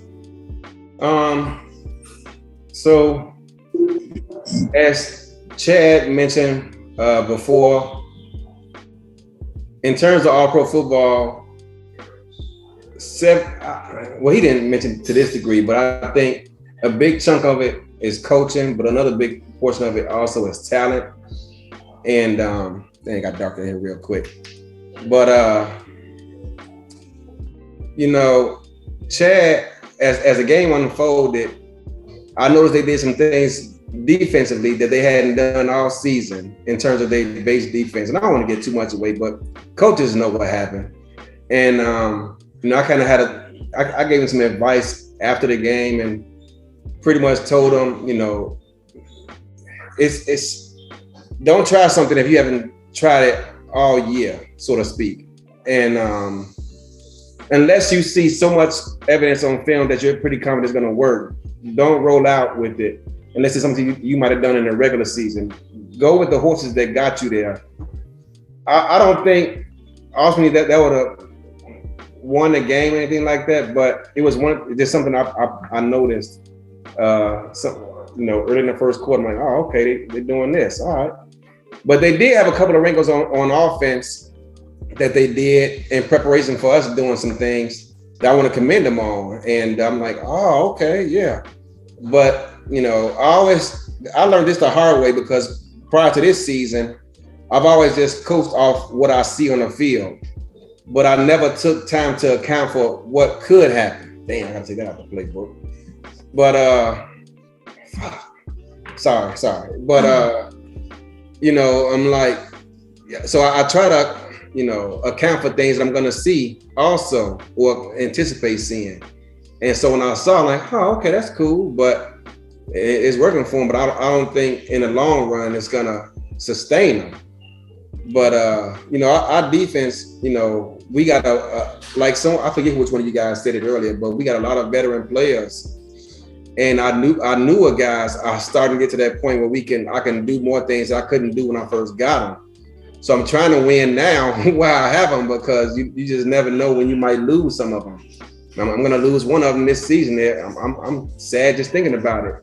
But so Chad's going to learn. Me and him had a deep discussion about that, and he's going to bounce back. He's learning on the fly, just like I learned on the fly. And learning to be back, I have no doubt about that, because they've grown. I don't care what people may or may not say, 6 wins is 6 wins. I don't care how you get it. They found a way and beat Baltimore to get in, and that's all it is to it. But, congratulations on learning a great season. Mike, thanks for sticking to your word and showing up. I was going to do some other stuff, but man, you sound so humble right now, whatever, that I'm not going to even dig that low. But congratulations on a great season, man, and y'all to be back. Yeah, thanks, Eddie, man. I'm a straight shooter, man. I called it like I said, and I'm definitely a man of my word, like I said, and I was definitely going to be here unless something really, really out of the ordinary popped up. But man, appreciate that, man, and I'm in you guys' corner, the rest of the way. Man. Appreciate it. Thanks, Mike. If I could speak just statistically about the game, I know there's all this other battle stuff that's been going on, between London and Arizona, and whether or not London was even supposed to be in the playoffs, but that's a whole nother issue, because that should have never came up. But what I will speak about is the actual game itself, in that London has an issue right now. And I think what Eddie, was able to key in on is because London has such great receivers, they've been able to compensate for a glaring issue that they have at running back. One of the quarterback's best friend is their running back. And if your running back isn't performing well, that allows the defense to key in on your quarterback, causing interceptions. That's the same in sim games as it is in the NFL, as any football game that you play. If you don't have a running game, the defense is going to key in on your quarterback, and then that will cause your quarterback to make mistakes. And London has such phenomenal receivers that I think they really have not addressed the situation that they have at running back. And until they do so, you're going to have teams. I think that secret is out, on Robert Merrill. And I don't know that it's necessarily a Robert Merrill issue. I don't know. I don't want to speculate on why Robert Merrill performed so poorly the majority of the season. But what I do know is, as a defensive coach, it's not your job to feel bad for somebody who's performing poorly. It's your job to execute and make them perform even worse. And that's exactly what Arizona was able to do. They were able to basically not worry about Robert Merrill because they knew he was going to be a non-factor. They were able to key in on Johnny Pickler because they knew that Johnny Pickler, if pressured, will throw interceptions. I'm not revealing some big secret there. That's well known. They were also able to key in on the fact that if Johnny Pickler tries to force the ball deep, many times he'll throw an interception. Again, there's great quarterbacks who can't throw a deep ball. So it's not to say that means he's not a good quarterback. Tom Brady throws a horrible deep ball. I don't think that's a big secret, but he's one of, if not the greatest quarterback of all time, because of everything else that he can do. So you have to build your team and build your quarterback plays around that accordingly. And I feel that Arizona was able to execute a very good game plan for a combination of not necessarily focusing on the running game, because they knew it was going to be a non-factor, and forcing Johnny Pickler to throw the ball. And I think that London fell right into the trap. And I had a feeling it was going to happen, but I was hoping that you all would have kept up with the Benji Matson game that you had the week prior, because it was working for you. It was a beautiful strategy. It was unstoppable. Benji Matson was unstoppable. It allowed the defense to have to suck in a little bit, right? And it, to me, and I'm not a coach, so I don't really know. I know football, but I don't know sim games. I don't know APF, right? But what I know is because Benji's a tight end, he's not necessarily running the deep routes. And I don't know what you were thinking. So if I'm right on this, don't say anything, Eddie, if I'm hitting anything, because I don't want to give away your secrets. I'm just speculating. But if you would have continued that game with Benji, it would have caused the defense to have to come in a little bit and then maybe try to open up the deep game. But you already know you don't have a running game. So then that's when you throw to your tight end. And that worked against Baltimore. But for some reason, you guys went away from several things that you did to make you successful in Baltimore. I don't know if you thought you were going to trick Eddie Gage or switch it up. I don't know. But nonetheless, you guys, I'm not saying that you could have won the game, but it could have been executed a lot better. And that goes back to what I was saying last week about coaching, about experience in these playoffs, and knowing who your players are. I think Eddie Gage has a really good sense of who his players are, and he plays to their strengths, even in playoff situations. Playoff situations don't dictate how you play the game. You play the game the same way all the time. Just because it's playoffs don't mean you come pulling all the tricks out of the bag. Go with what works. I think that's where London fell short, and I think that's why it wasn't a more competitive game. Gotcha. And I'll just add this really quick because he did mention Benji Matson. No, I don't think we went to him the same way we did the previous week. And Eddie, you can correct me if I'm wrong. I know exactly where you're going. I saw a couple of drops. I saw a couple of drops from Benji. I saw a couple of drops from Saren in that game, and we never could sustain anything. I wish I could point to one thing and say, well, if we would have done this different, we would have possibly been more competitive or won. But it's just hard to say that when you were blown out 31-0 in the first half. It's really nothing you could point to say if we would have done this different, maybe this would have happened. I have no idea what we could have done differently to make a difference. But I do know in some key second and third down situations, I do know some drops by Matson and Storm that we typically didn't see all season long that could have kept some drives going. And when we desperately in that first half needed to get something going, we just never got anything going, and it just snowballed. There was no one thing that you guys could have changed. I'm not, let me be clear. There was no one. It was a snowball effect of a combination of different things. But I think that at the root of it all, maybe if there's a root cause, it would be not establishing a run game. Because that opens up so many things. When you don't have a running game, you have nothing else. Defense has nothing else to do besides cover you receivers. And so I think that at least could have helped. But no, there was a lot of things that went wrong that game. I think Arizona watered their field heavily in that game, because I saw when my player slipped and fell down coming off the line at least twice, and that's why in the second half I went in and got my other cleats, and I was able to make some plays in the fourth quarter. But they had that field watered down in the first half. I fell down twice. I'm like, what is going on here, man? I had to go back in to get them longer studs in my cleats. Well, it is the desert. What do you expect? Got to keep the grass alive somehow. Sure. But the great thing about the SFL, you guys are here now. London has arrived. Yeah. London isn't going anywhere, right? So I remember, I came into London, I think it was their second year in the league. There was a high turnover, and there was there was some other issues going on. London has arrived. London is now one of those teams that's expected to make the playoffs. So it's not like you guys are going to fall apart. I don't imagine too many, if any, of your players leaving to go anywhere. So you guys are going to be around for a while, and now you've got some playoff experience. If y'all tweak that, make a few changes, London's going to be a force. So I don't think anybody should look down on that loss. So 2 quick points. Number one, they tried going to Benji.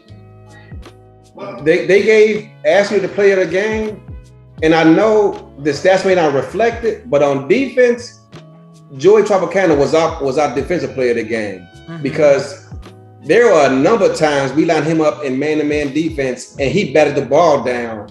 Even on those, we were watching this game in a Zoom meeting, and Will can testify to it, because we caught out the play coming. Here come 90-yard slants. And Joey, man, that dude balled out. I don't know how many pass deflections he had, But he had a few of them. I'm like, man, he had one of the better games in his real quick, career. I typically hate 90 all slants. I don't care who's running it. I hate that play. Yeah, ditto. but yeah, man, Joey balled out, and in terms and I saw it on film, like, man, Joey can guard this play pretty good. I should be okay in man, you know. But where was I going with that? But my second point, I don't know where this stigma keeps coming to in regards to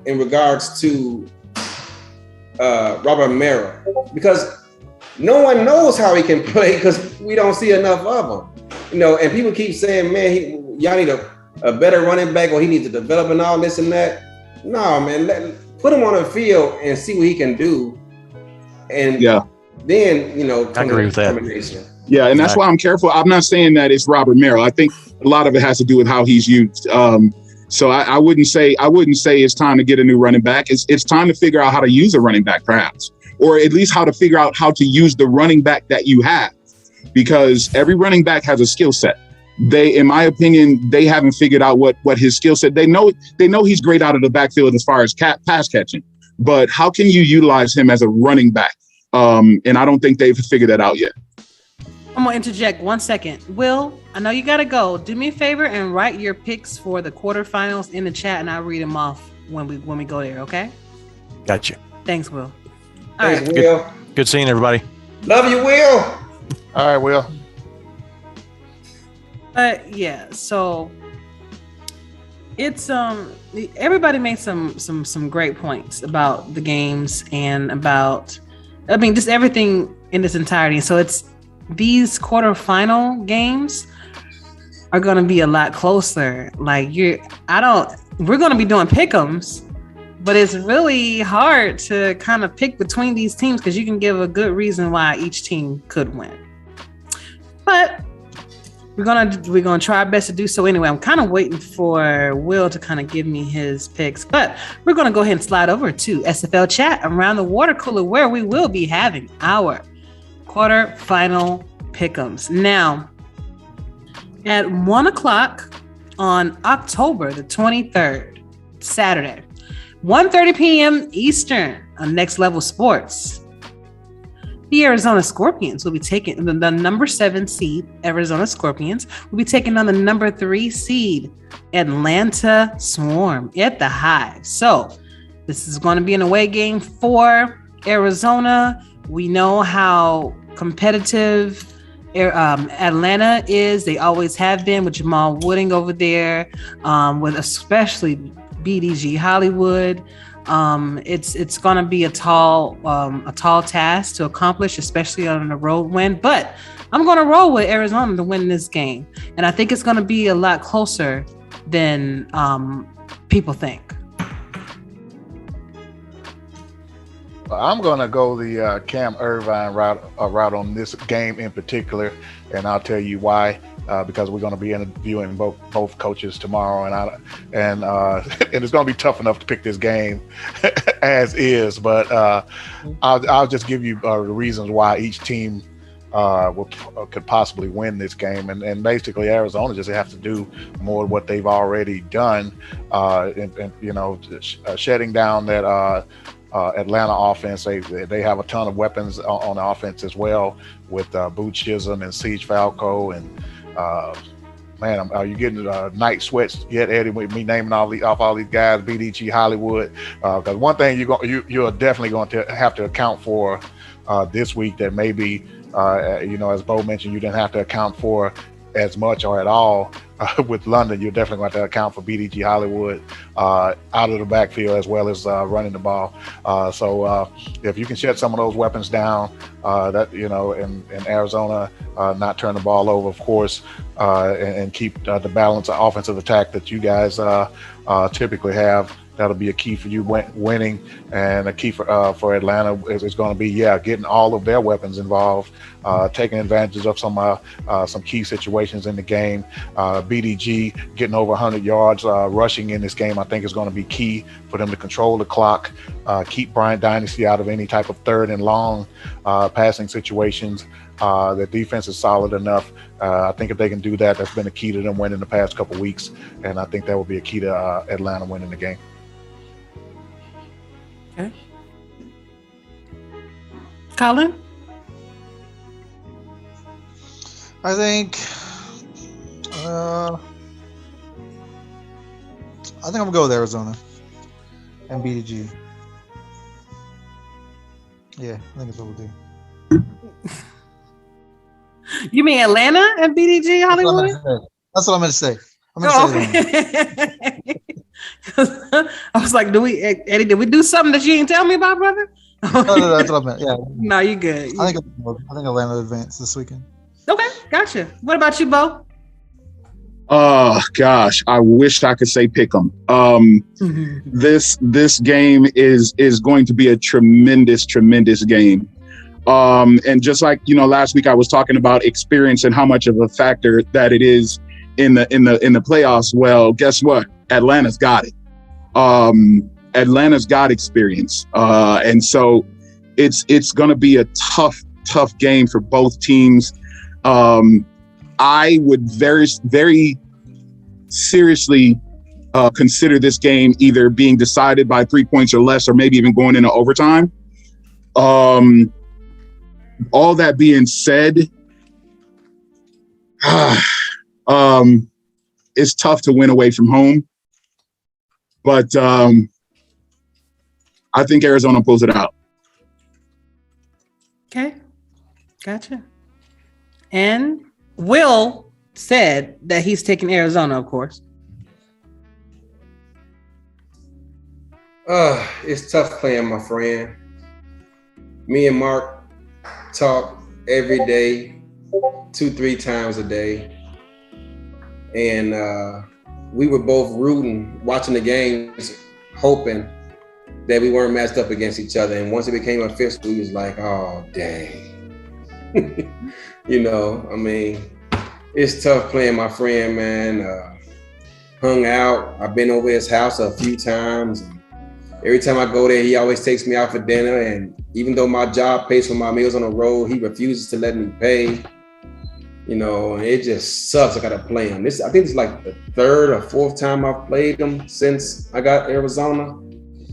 And I think we 2-2 against each other, 2-1. I forget which way it goes, but it just sucks, man. But also, man, as you guys said, he got playmakers all over the damn field on both sides of the ball. So it's going to be tough because one thing he does have, he has a veteran team, a bunch of guys who've been on that team a number of seasons. They pretty much maxed out in every key attribute, and BDG can get from 0 to 100 real quick. And man, he got the brothers on the outside, his real brother and Boo Chisholm, that's his brother, and Sage on the outside, and got the big tight end, Joshua Williams, the offensive tackle. I mean, so it's gonna be tough, but I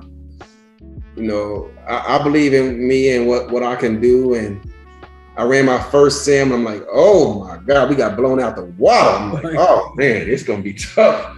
So, I got to make some changes defensively because it's gonna be, I don't know.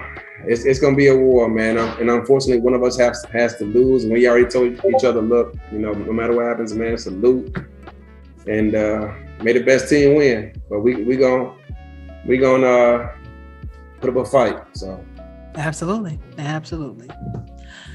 At 4 p.m. Eastern on SFL's Twitch network, the number 5 seed, the Vancouver Legion, will be taking on the number 4 seed, Mexico City Aztecs. What do y'all think about this? I personally think this is also going to be a very close game. But I think Mexico City might win this game. Vancouver will not be able to afford that same slow start they had against St. Louis in this game. They will not be able to do it because if they do, Mexico City will pound Phoenix Jones, Ray Bentley, and that short passing game to the tight ends, to Dags and They got a new tight end that they've really been incorporating here the last few weeks, and it's going to be tough for Vancouver one way or the other. That defense has played great for Mexico City. Home game, combined with Vancouver's been having some questionable starts here over the past few weeks. I have to go with Mexico City in this one. Gotcha. Colin? I think that I'm probably gonna go with Vancouver. Actually, I think that they will fix their little issues they're having because they're getting down to the couple final games here, and I think they'll get it right, and they'll be back where they should be, championship. Sounds good. Bo? Well, I will go on record as saying I think this is going to be the highest scoring game of the weekend, because you've got two very, very potent offenses here. Mexico City kind of more recently has burst onto the scene with their offensive prowess. Of course, everybody already knew about Phoenix Jones and Ray Bentley and the running back crew, but all of a sudden, Fox Highwind has started to come on late. Their tight end, whose name is escaping me, has started to come on late. So all of a sudden, Mexico City has a really good offensive as well.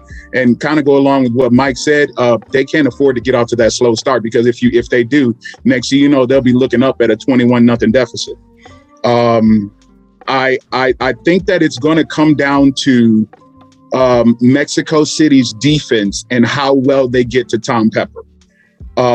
If they can get to Tom Pepper, I believe Tom Pepper is going to throw a few picks, and I believe that Mexico City comes away with the victory. So based off of what I saw Vancouver do last week, and this is purely based off what I saw them do, granted it's a whole season to look at, but they look kind of stagnant at the beginning of the game last week. And like Mike said, they can't afford to have that happen. As I'm shocked to hear myself say this, but I think I'm going Mexico City. Will actually said Mexico City as well. Eddie?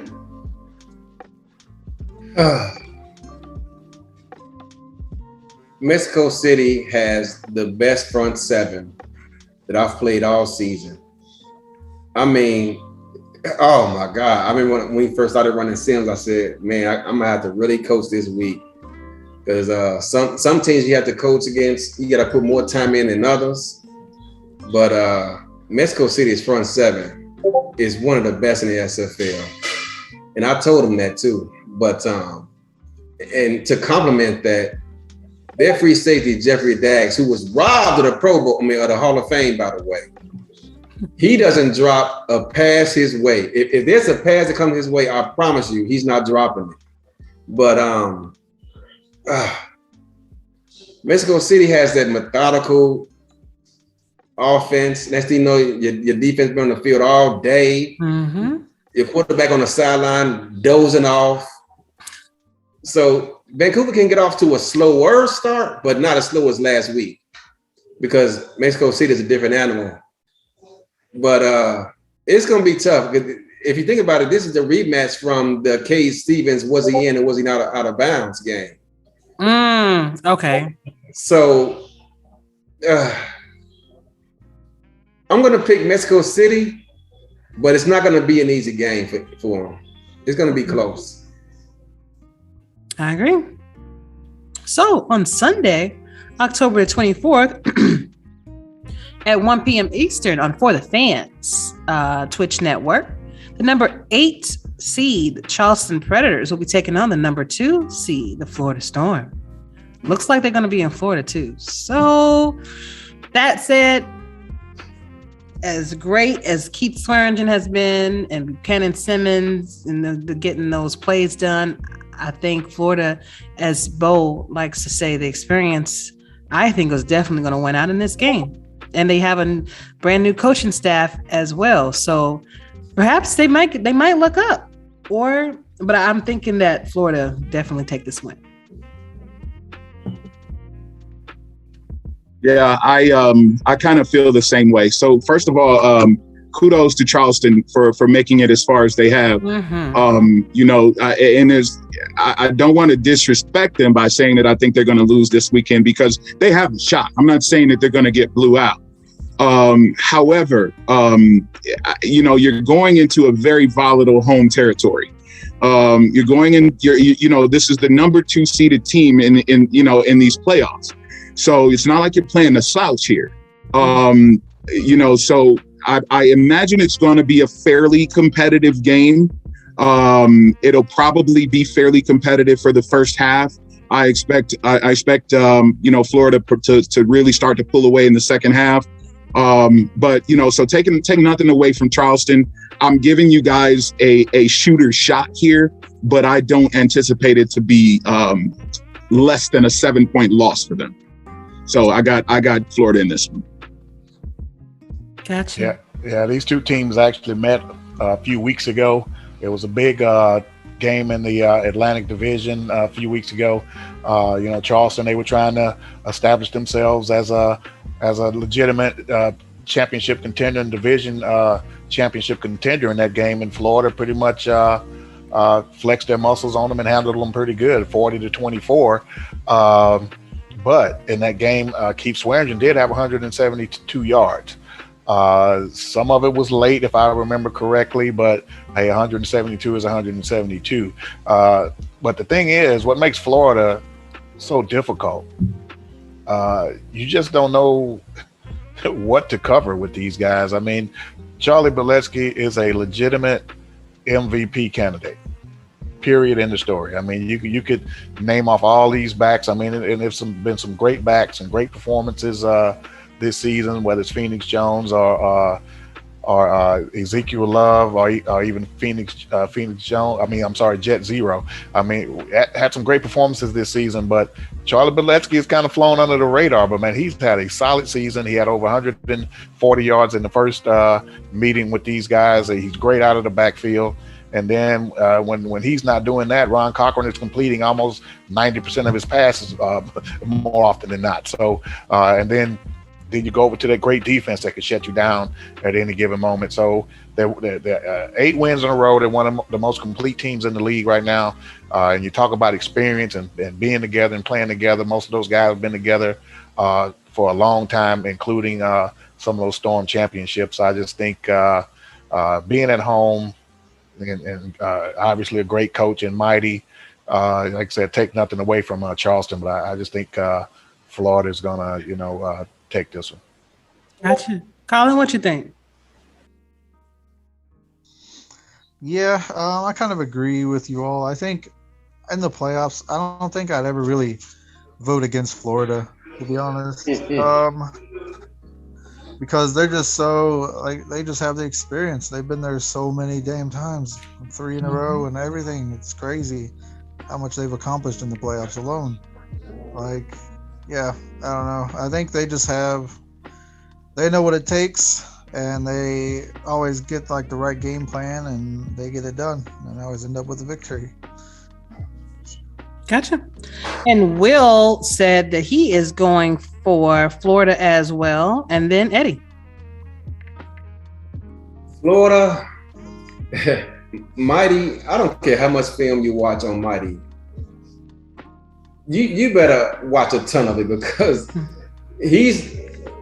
whatever defense Charleston saw when they played him a few weeks ago, I can almost guarantee you that they're not going to see it this time around.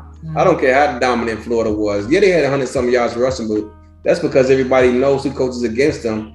Florida gives you the running game. He wants you to run the ball. He prefers you run the ball. He tells me all the time, I don't care if you run for 200 yards. As long as you're not getting 4 or 5 rushing touchdowns, but if you want to run, go right ahead. There it is. Go. Because eventually you're going to have to come see them, and they're going to be there waiting on you to get a turnover. So I got Florida winning this one. Gotcha. To Charleston, though, I mean, first year owner, first year coaching, to get to the playoffs, impressive. And one quick game note from the previous game: Florida 28 first downs, Charleston 8. Ooh. Florida time of possession 28-28. Charleston's time of possession 14-28. So they they totally dominated these guys as far as keeping them off the field. And as he said, he had 172 yards rushing with Swearingen, but the passing game was pretty much non-existent with Charleston in this game. So we'll see what adjustments can be made. Great point. Great points, gentlemen. And lastly, at 3 p.m. Eastern on For the Fans Twitch network, we have the number 11 seed, the Las Vegas Fury, taking on the number 1 seed, Baltimore Vultures, in Baltimore. I think I'm going to go with Baltimore because it's a home game for them. They're pretty dominant at home, but when you have Jack Wigmore having so many weapons to be able to utilize, I'm not sure if Las Vegas is just going to be able to keep up with all of those weapons that they got over there. And even I think Tucker Lewis, some loves to get sacks. If he gets off, then you have Alvin Mack. They just got their hands full with Baltimore, and I don't know if they'd be able to handle it. That's why I'm going with Baltimore. Jack Wigmore reminds me a lot of my quarterback, Ace Finnick. He doesn't throw many interceptions, but when he does, he tends to throw them in bunches. And for that, that is a reason of concern for me, because Las Vegas defense is sneaky good. Okay. And if they can get some pressure on Jack Wigmore, like I said, he doesn't throw a lot of interceptions, but when he does, he usually has multiple interceptions in a game. I'm going to pick Baltimore, but not without a certain degree of trepidation, because like I said, Las Vegas is sneaky good. And just because they're 11 seed, don't think they're, on any given Sunday or Saturday, you can be beat. And Las Vegas is sneaky good. And they've, I kind of spoke on their coaching staff earlier in the amount of time that I know that they put into their game planning. So this is not going to be a walk in the park for Baltimore. I think, them being at home may help them a little bit. Baltimore's defense is going to have to come huge, in which, they're very capable of doing. But Baltimore's defense is going to have to come up huge. And more importantly, even than their defense, that offensive line is going to have to be able to give Jack Wigmore some time. Otherwise, Baltimore could be in trouble. But I got Baltimore. Yeah, this is a rematch from earlier in the season as well. Baltimore totally dominated that first matchup, 34-0. The defense, they were all over Joseph Green in this game. I think Saron Yates had 4 or 5 sacks. Giovanni Bolt had a couple of interceptions in that game. Now, this game was played in bad weather. It was raining, and it really seemed like it caused the rookie quarterback some problems in that game. And as Bo just mentioned, I mean, some experience on that Las Vegas defense. They're definitely going to provide some trouble for Baltimore, but it's going to be interesting to see how much Vegas has grown since that game and what did they learn from that game, and see if they can improve on that. I think it's going to be the most intriguing matchup of the weekend for me, just as far as seeing what those adjustments are going to be. But with all that being said, you have to go with Baltimore at home, being the number 1 seed in all of the SFL. That's the route you have to go. Gotcha. Colin? Yeah, I think I'm going with Baltimore as well. I think they're just, I think Jack's just too good. And like you said, they just have all those weapons and all those receivers and too many options to try to cover that I think it's just going to be too much. Gotcha.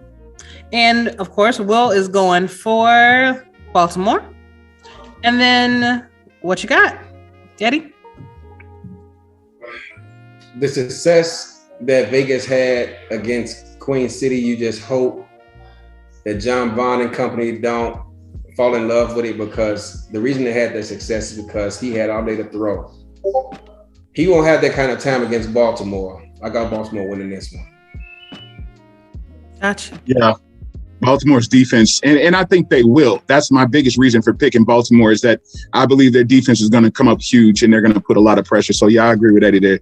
I anticipate their quarterback, Las Vegas's quarterback, to kind of be exposed, not necessarily exposed because he is a rookie, but or he is a young quarterback, excuse me. But I expect he'll get a little bit exposed, and it'll be a good game. But yeah, Baltimore's going to walk away with it. Gotcha. Well, it's going to be definitely interesting to see how everything shakes up. Congratulations to all the teams that made it to the next level. And even congratulations to those that did not. To make it this far, despite people talking smack about you, despite what others may say, a lot of them wish that they could be in your shoes. And some of them, they feel that they could say things to kind of spark, a little bit of controversy and things like that. But you gotta know when to kind of hold your cards and when to fold your cards. What's really important to kind of battle back on, and then what's not. So, but to everybody, congratulations. Good luck to all of you. Not too much Atlanta, not too much, but I still want to say good luck to all of you. Before I let y'all go, Colin, I'm glad you're here. I want to know from you, because since you're in, the Sparrows locker room, in your opinion, what do you think has been happening with the Sparrows over the past few seasons? Because when I started in season 12, Sparrows was very dominant. And it seems like things have kind of taken a turn. So I'm wondering if you have any insight as to that.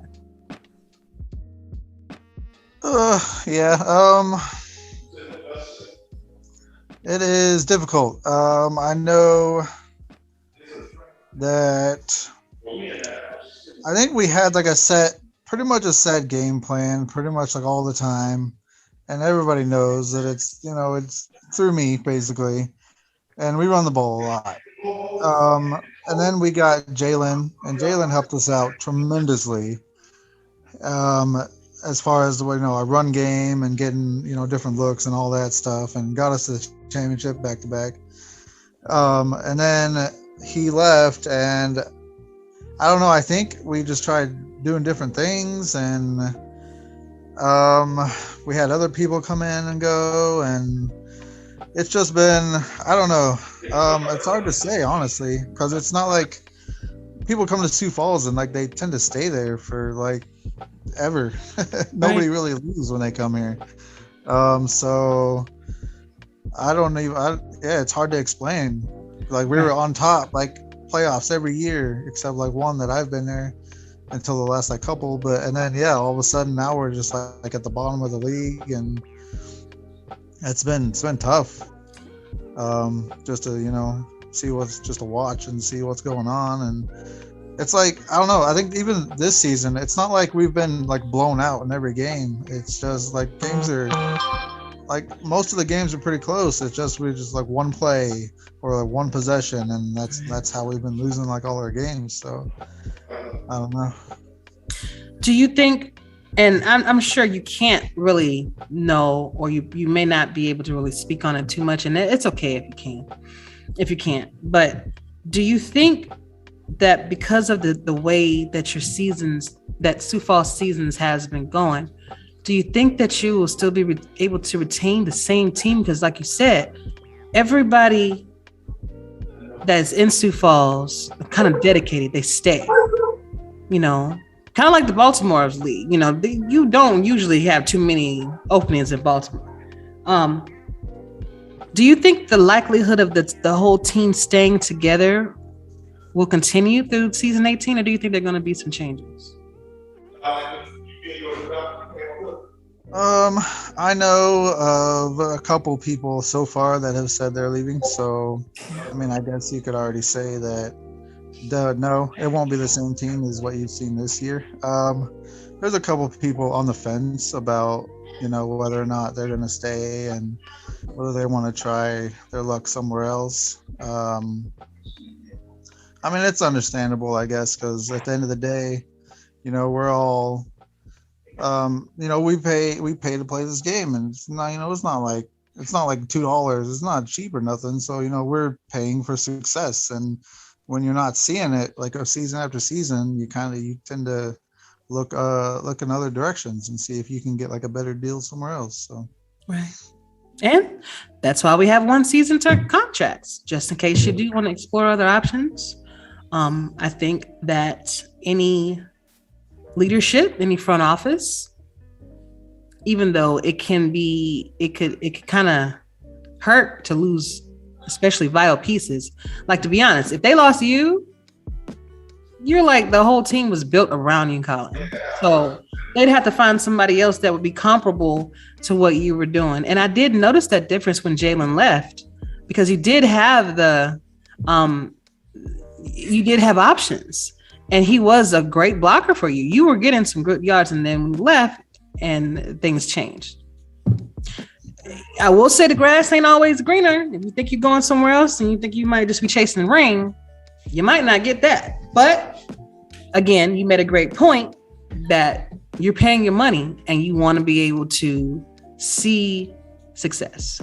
And when you don't, you have the option to leave. So hopefully that won't take too much of a hit, man. Hopefully things will work out and Sioux Falls will get back into their winning ways. But, it's a learning curve for everybody, and I'm hoping that they'll catch it. Gentlemen, did anybody else want to add to it before I let y'all go? Nah. Good. Okay. That works. Arizona, I love y'all. Let's go, man. Can I get this first? Can I get it out? My bad. Okay. Did we get to the last word, Ashley, or are we not going to do that tonight? Oh, I guess not. You're just taking the last word.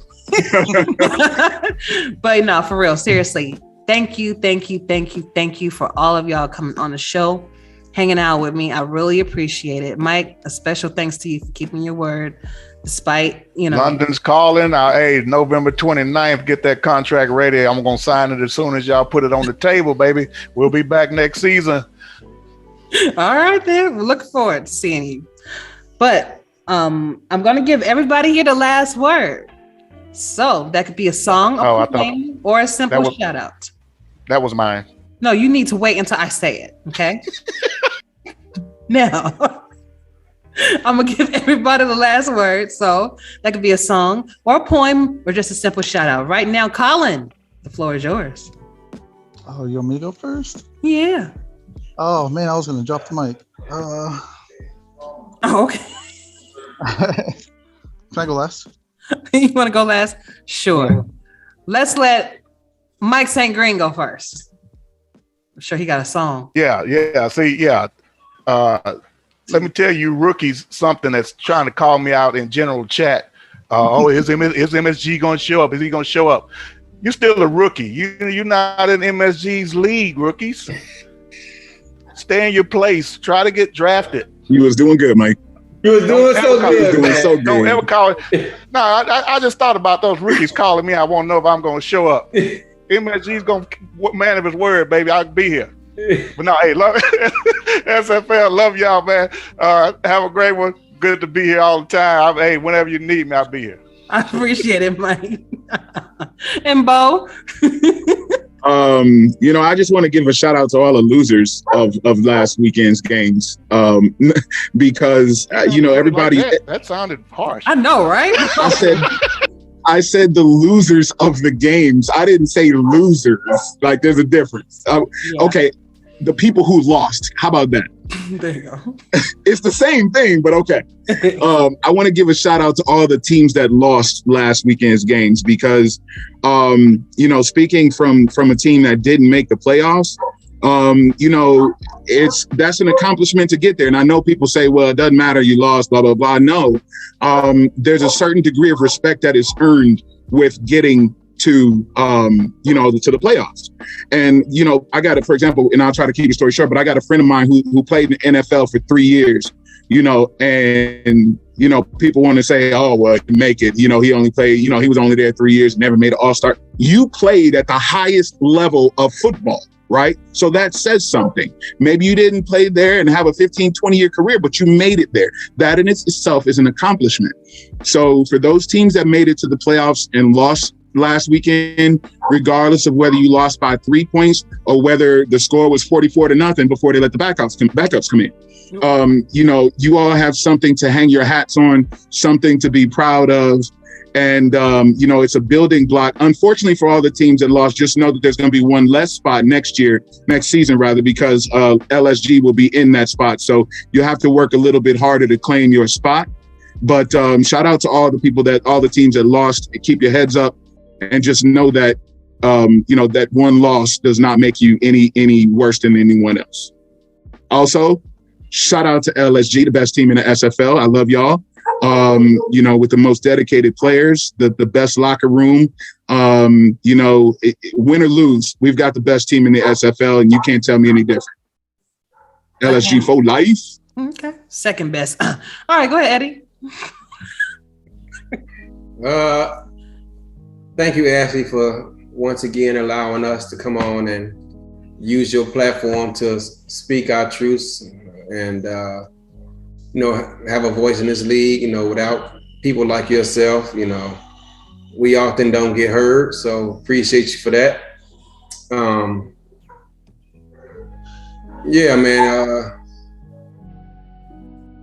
Mike St. Green, should James Hands decide to hang him up once his wife delivers, or Donnie Hands happens to retire because him and his wife is trying to have a child, and there happen to be a wide receiver spot come open, come holler at us. You a former Scorpion, you know our locker room, you know how we get down. Come holler at us, and we'll be happy to talk to you. London, y'all better get that contract ready. He act like he trying to make something happen. Money is not an issue. We got cap space, and if we don't, we'll make something for you. By the way, I heard some rumors going around. So if anyone who is listening who is an offensive lineman, fullback, wide receiver, and you thinking about testing free agency, give Arizona a call. We'll be more than happy to talk to you. Shout out to reach out to either Ashley Jackson, DJ Moses, or myself, and we'll be glad to talk to you. You'll love it over here. It's dry heat. It's great weather right now. I wear sandals all season long, all year long. Come holler at us. And Arizona, man, y'all know what it is, man. We got to the second round last season. We're here this season. We got a tough Atlanta squad. I'm grinding over here, man, and we go on the road, and it's gonna be tough. But just know that I'm out here putting forth a big effort to try to get us to the next round, and it don't get any easier from here because Atlanta's gonna be a tough opponent. But just know I'm trying, man, to take us places that we ain't been as an organization since I got here and took over OKC. I loved every last one of y'all, Arizona, and I swear I'm working hard, man, and I appreciate y'all being here. It's 23 other teams you guys could be on, and for whatever reason, you guys continue to sign back with me, and I appreciate that. Ashley appreciates that. DJ appreciates that, and we look forward to some good games this weekend. I can't wait to give my recruiting speech for my team. I can't wait to do that. Make sure your quarters on your way. You can recruit them to get another wide receiver to take your place when you sign in Arizona. Got him. And lastly, Colin. All right. So, you had said a bunch of things about, people coming back and whatnot. Well, I guess I'll be the first to say that Colin Hart might be testing free agency. Yep, it's happening. So, if you're out there and you need a running back, my DMs are open. So, damn, breaking news. Okay. Hey, come holler at me.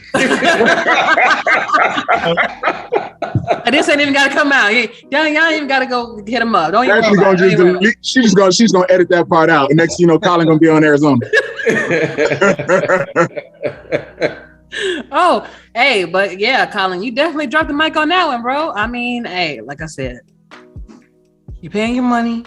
You do what you got to do to be happy and to stay in the league. Because I think that if you continue to be on the team that you're not as happy with, then you're just going to wind up leaving straight up.